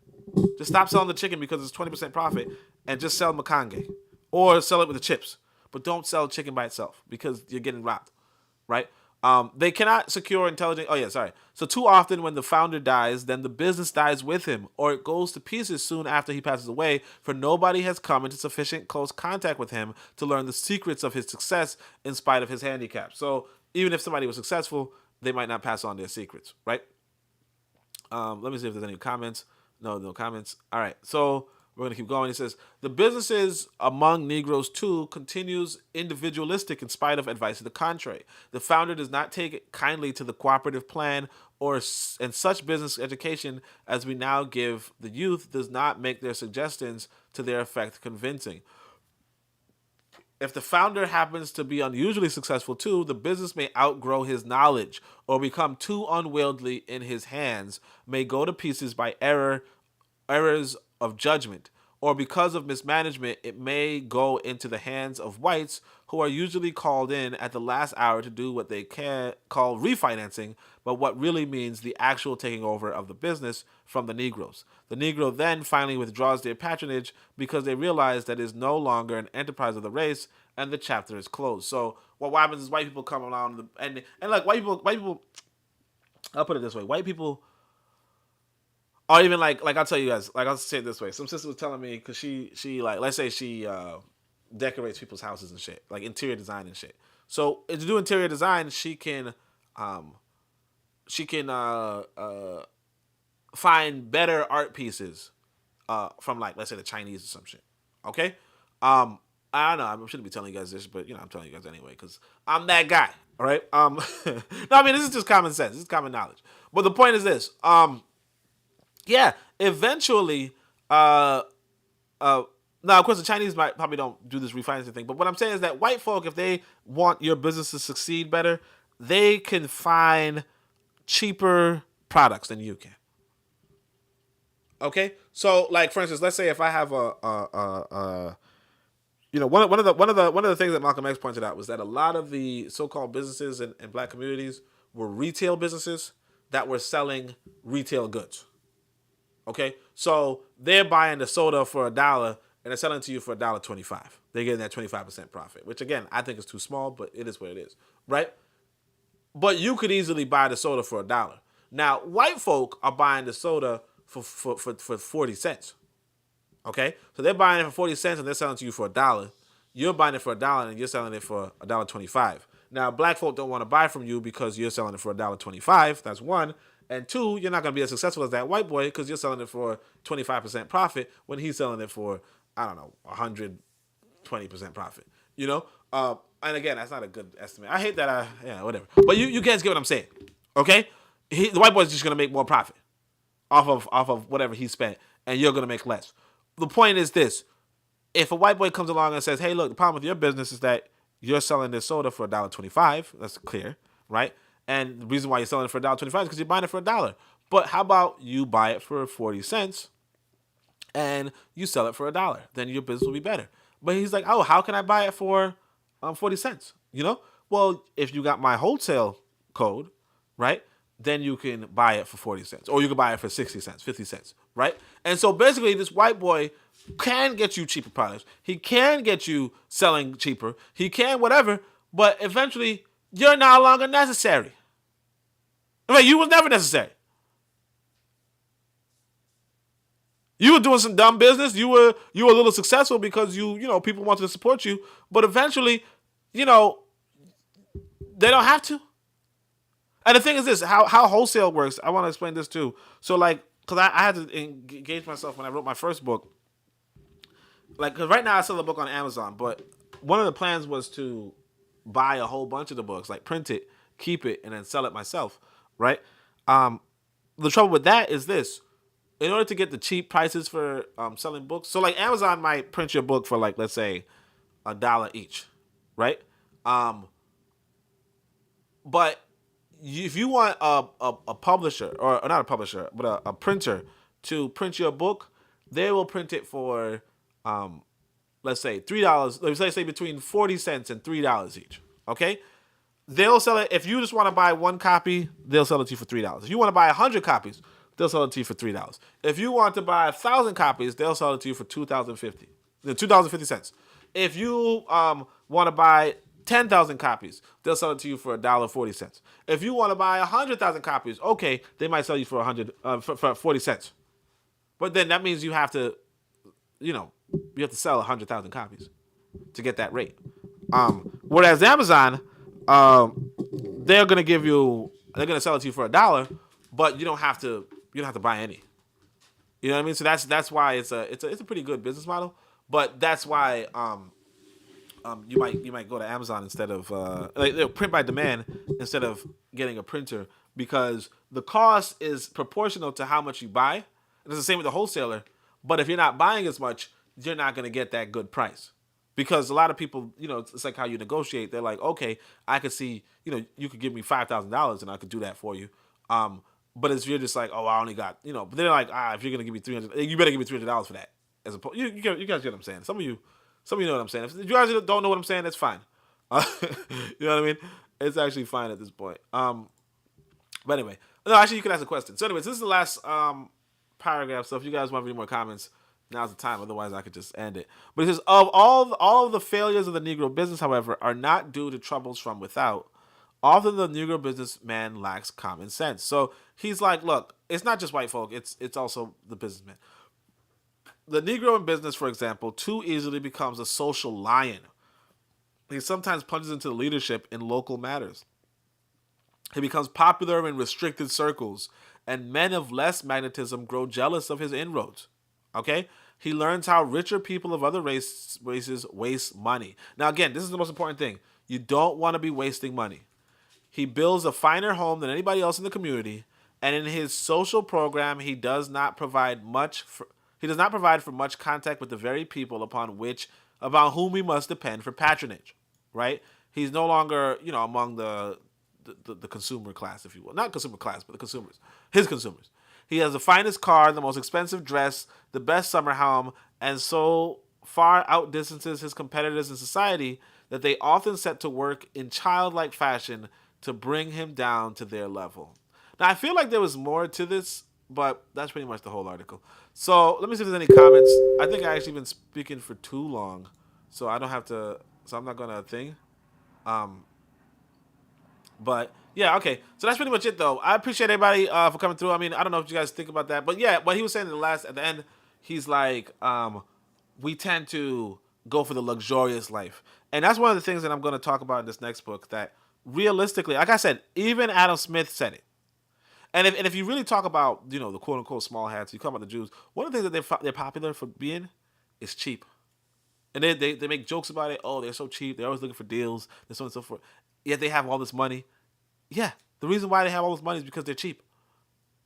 The reason why I have a lot of money, well, I don't have a lot of money, but the reason why I have any kind of money I have, right, is because I'm cheap. Like, if you look at my fridge right now, my fridge is empty. You look at my belly right now, my belly's kind of empty, low key.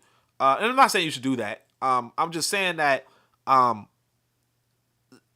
guess Benjamin Franklin put it, a penny saved is a penny earned. You get what I'm saying? The fact that, because like you think about, haircuts. This dude didn't have a haircut in 10 years, right? If you have a haircut every, you have a haircut every 2 weeks, I guess. And back in the day it was like $20 or maybe $10. I don't remember. But let's say it's $20 or $10. I don't give a shit. $10 every 20 weeks, 2 weeks.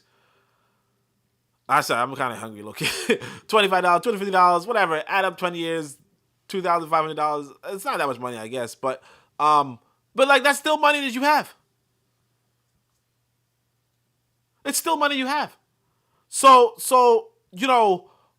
what I'm saying is that if you don't understand when to do, oh yeah. So like I said, Adam Smith, he puts a pretty good chapter on how a lot of religion, right, will teach people,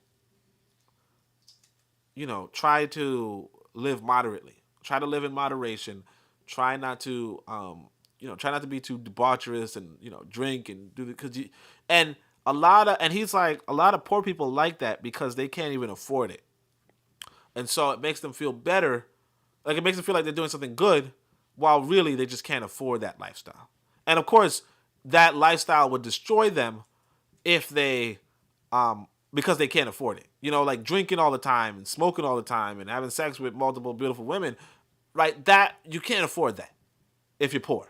Now, when you're rich, you can afford it. You get what I'm saying? So like if it costs you $1,000 a day to do that, to live that kind of lifestyle, right? That's gonna be hard for most people. $1,000 a day is gonna be hard for most people. But if you earn $5,000 a day, it's nothing for you. You see what I'm saying? If you earn $5,000 a day, it don't mean nothing. Like if you spend $1,000 a day, it don't mean nothing. And you might say, well, who's owing $5,000 a day? And I don't know if that's a lot of money or not because I didn't do the math. But you might say, who's earning that much money? There's actually quite. I mean, let me see, $5,000 a day times.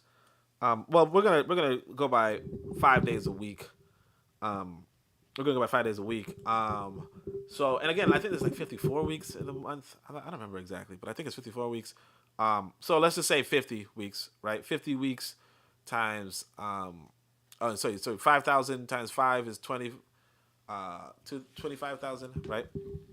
And then 25,000 times. See, I like it being easier numbers, but I think this is actually an easy number. I want to say. I know I usually do 25 times 5. Yeah, 125,000. Yeah, so it'd be like $125,000 a year, I think, right? Either that or 1,000,000. But I think it might be $125,000 a year. So it's a lot of people making over 6 figures. A lot of people. A lot of Americans. Not most of us, but a lot of Americans. So in that capacity, yeah, if it costs you $1,000 a day to live that kind of life, and you're making $5,000 a day, you can do that. You can afford that. Most people aren't doing that. Now, maybe I might be 1.25 million. I don't know, but I'm just thing. But I probably should just pull out the thing. But anyway, regardless, and again, of course, it might be even $1,000 a week, which might be a better number. But regardless, that's all I wanted to say, pretty much. So I appreciate everybody for coming through, stopping by. Yeah, Carter G. Woodson, what he was saying was essentially, try to start small. Oh no, what I wanted to do. Sorry, what I wanted to do. No, it's okay. I'll probably do it next week. But I wanted to show you guys this particular tweet that I had regarding what people learned from the Marcus Garvey reading. Yeah, and I guess I probably took up too much time already, so I don't want to do that. So appreciate everybody, gentlemen, for saying the last paragraph is harsh. Yeah, it's a little harsh, but it is what it is. Like a lot of our business people, like they don't receive any training, and that's the kind of thing that we should be bringing to our people. But we're not even doing that, and like I said, we're not meeting weekly for that. And maybe like that might be like because I don't know what kind of job I can do when I get to Tanzania because I'm technically not supposed to work. Real by Jenna says 365,000 a year is $1,000 a day. Oh, okay. So yeah, it might have been like 1.25 million. Yeah.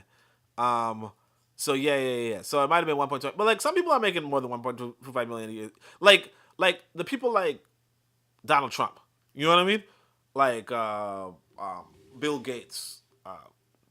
Those super rich guys. They're definitely making over $1 million a year. And that's so they could afford spending $1,000 a day, but most of us can't. In fact, and like 365. Yeah, so like even if you made $300,000 a day a year, you couldn't. But and that's actually a good way to do the math too. I don't know why I was thinking about doing it by the week, but yeah. If you're making like a few millions a year, you should do it. But all right, that's pretty. You could do it. I'm not saying you should, but you could. But everybody else, no. In fact, don't those I think those athletes, right? The football players and the basketball players, they make like 10 million or 20 million a year or some shit like that.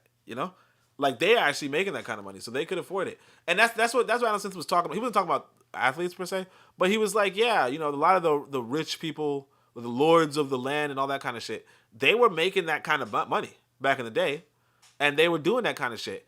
And of course we call them hedonists and all that kind of bullshit. But like if you're making that kind of money, you could afford that kind of life. Most people can't, and so religion was pretty influential among the people who couldn't afford that shit, right? Because it's like, oh, I don't feel bad because I could go to heaven or some shit. I could get a good afterlife because, it doesn't matter if I can't smoke today, And it was good to tell people not to try spending $1,000 a day because if you're broke and you're spending $1,000, a day, within a week, you're starving. Your family's starving. But anyway, that's pretty much it, though. Appreciate everybody's time. Shemim Hotep, Uncle John, Saneb Neb, Amen, Ma'at, Dua, Nature.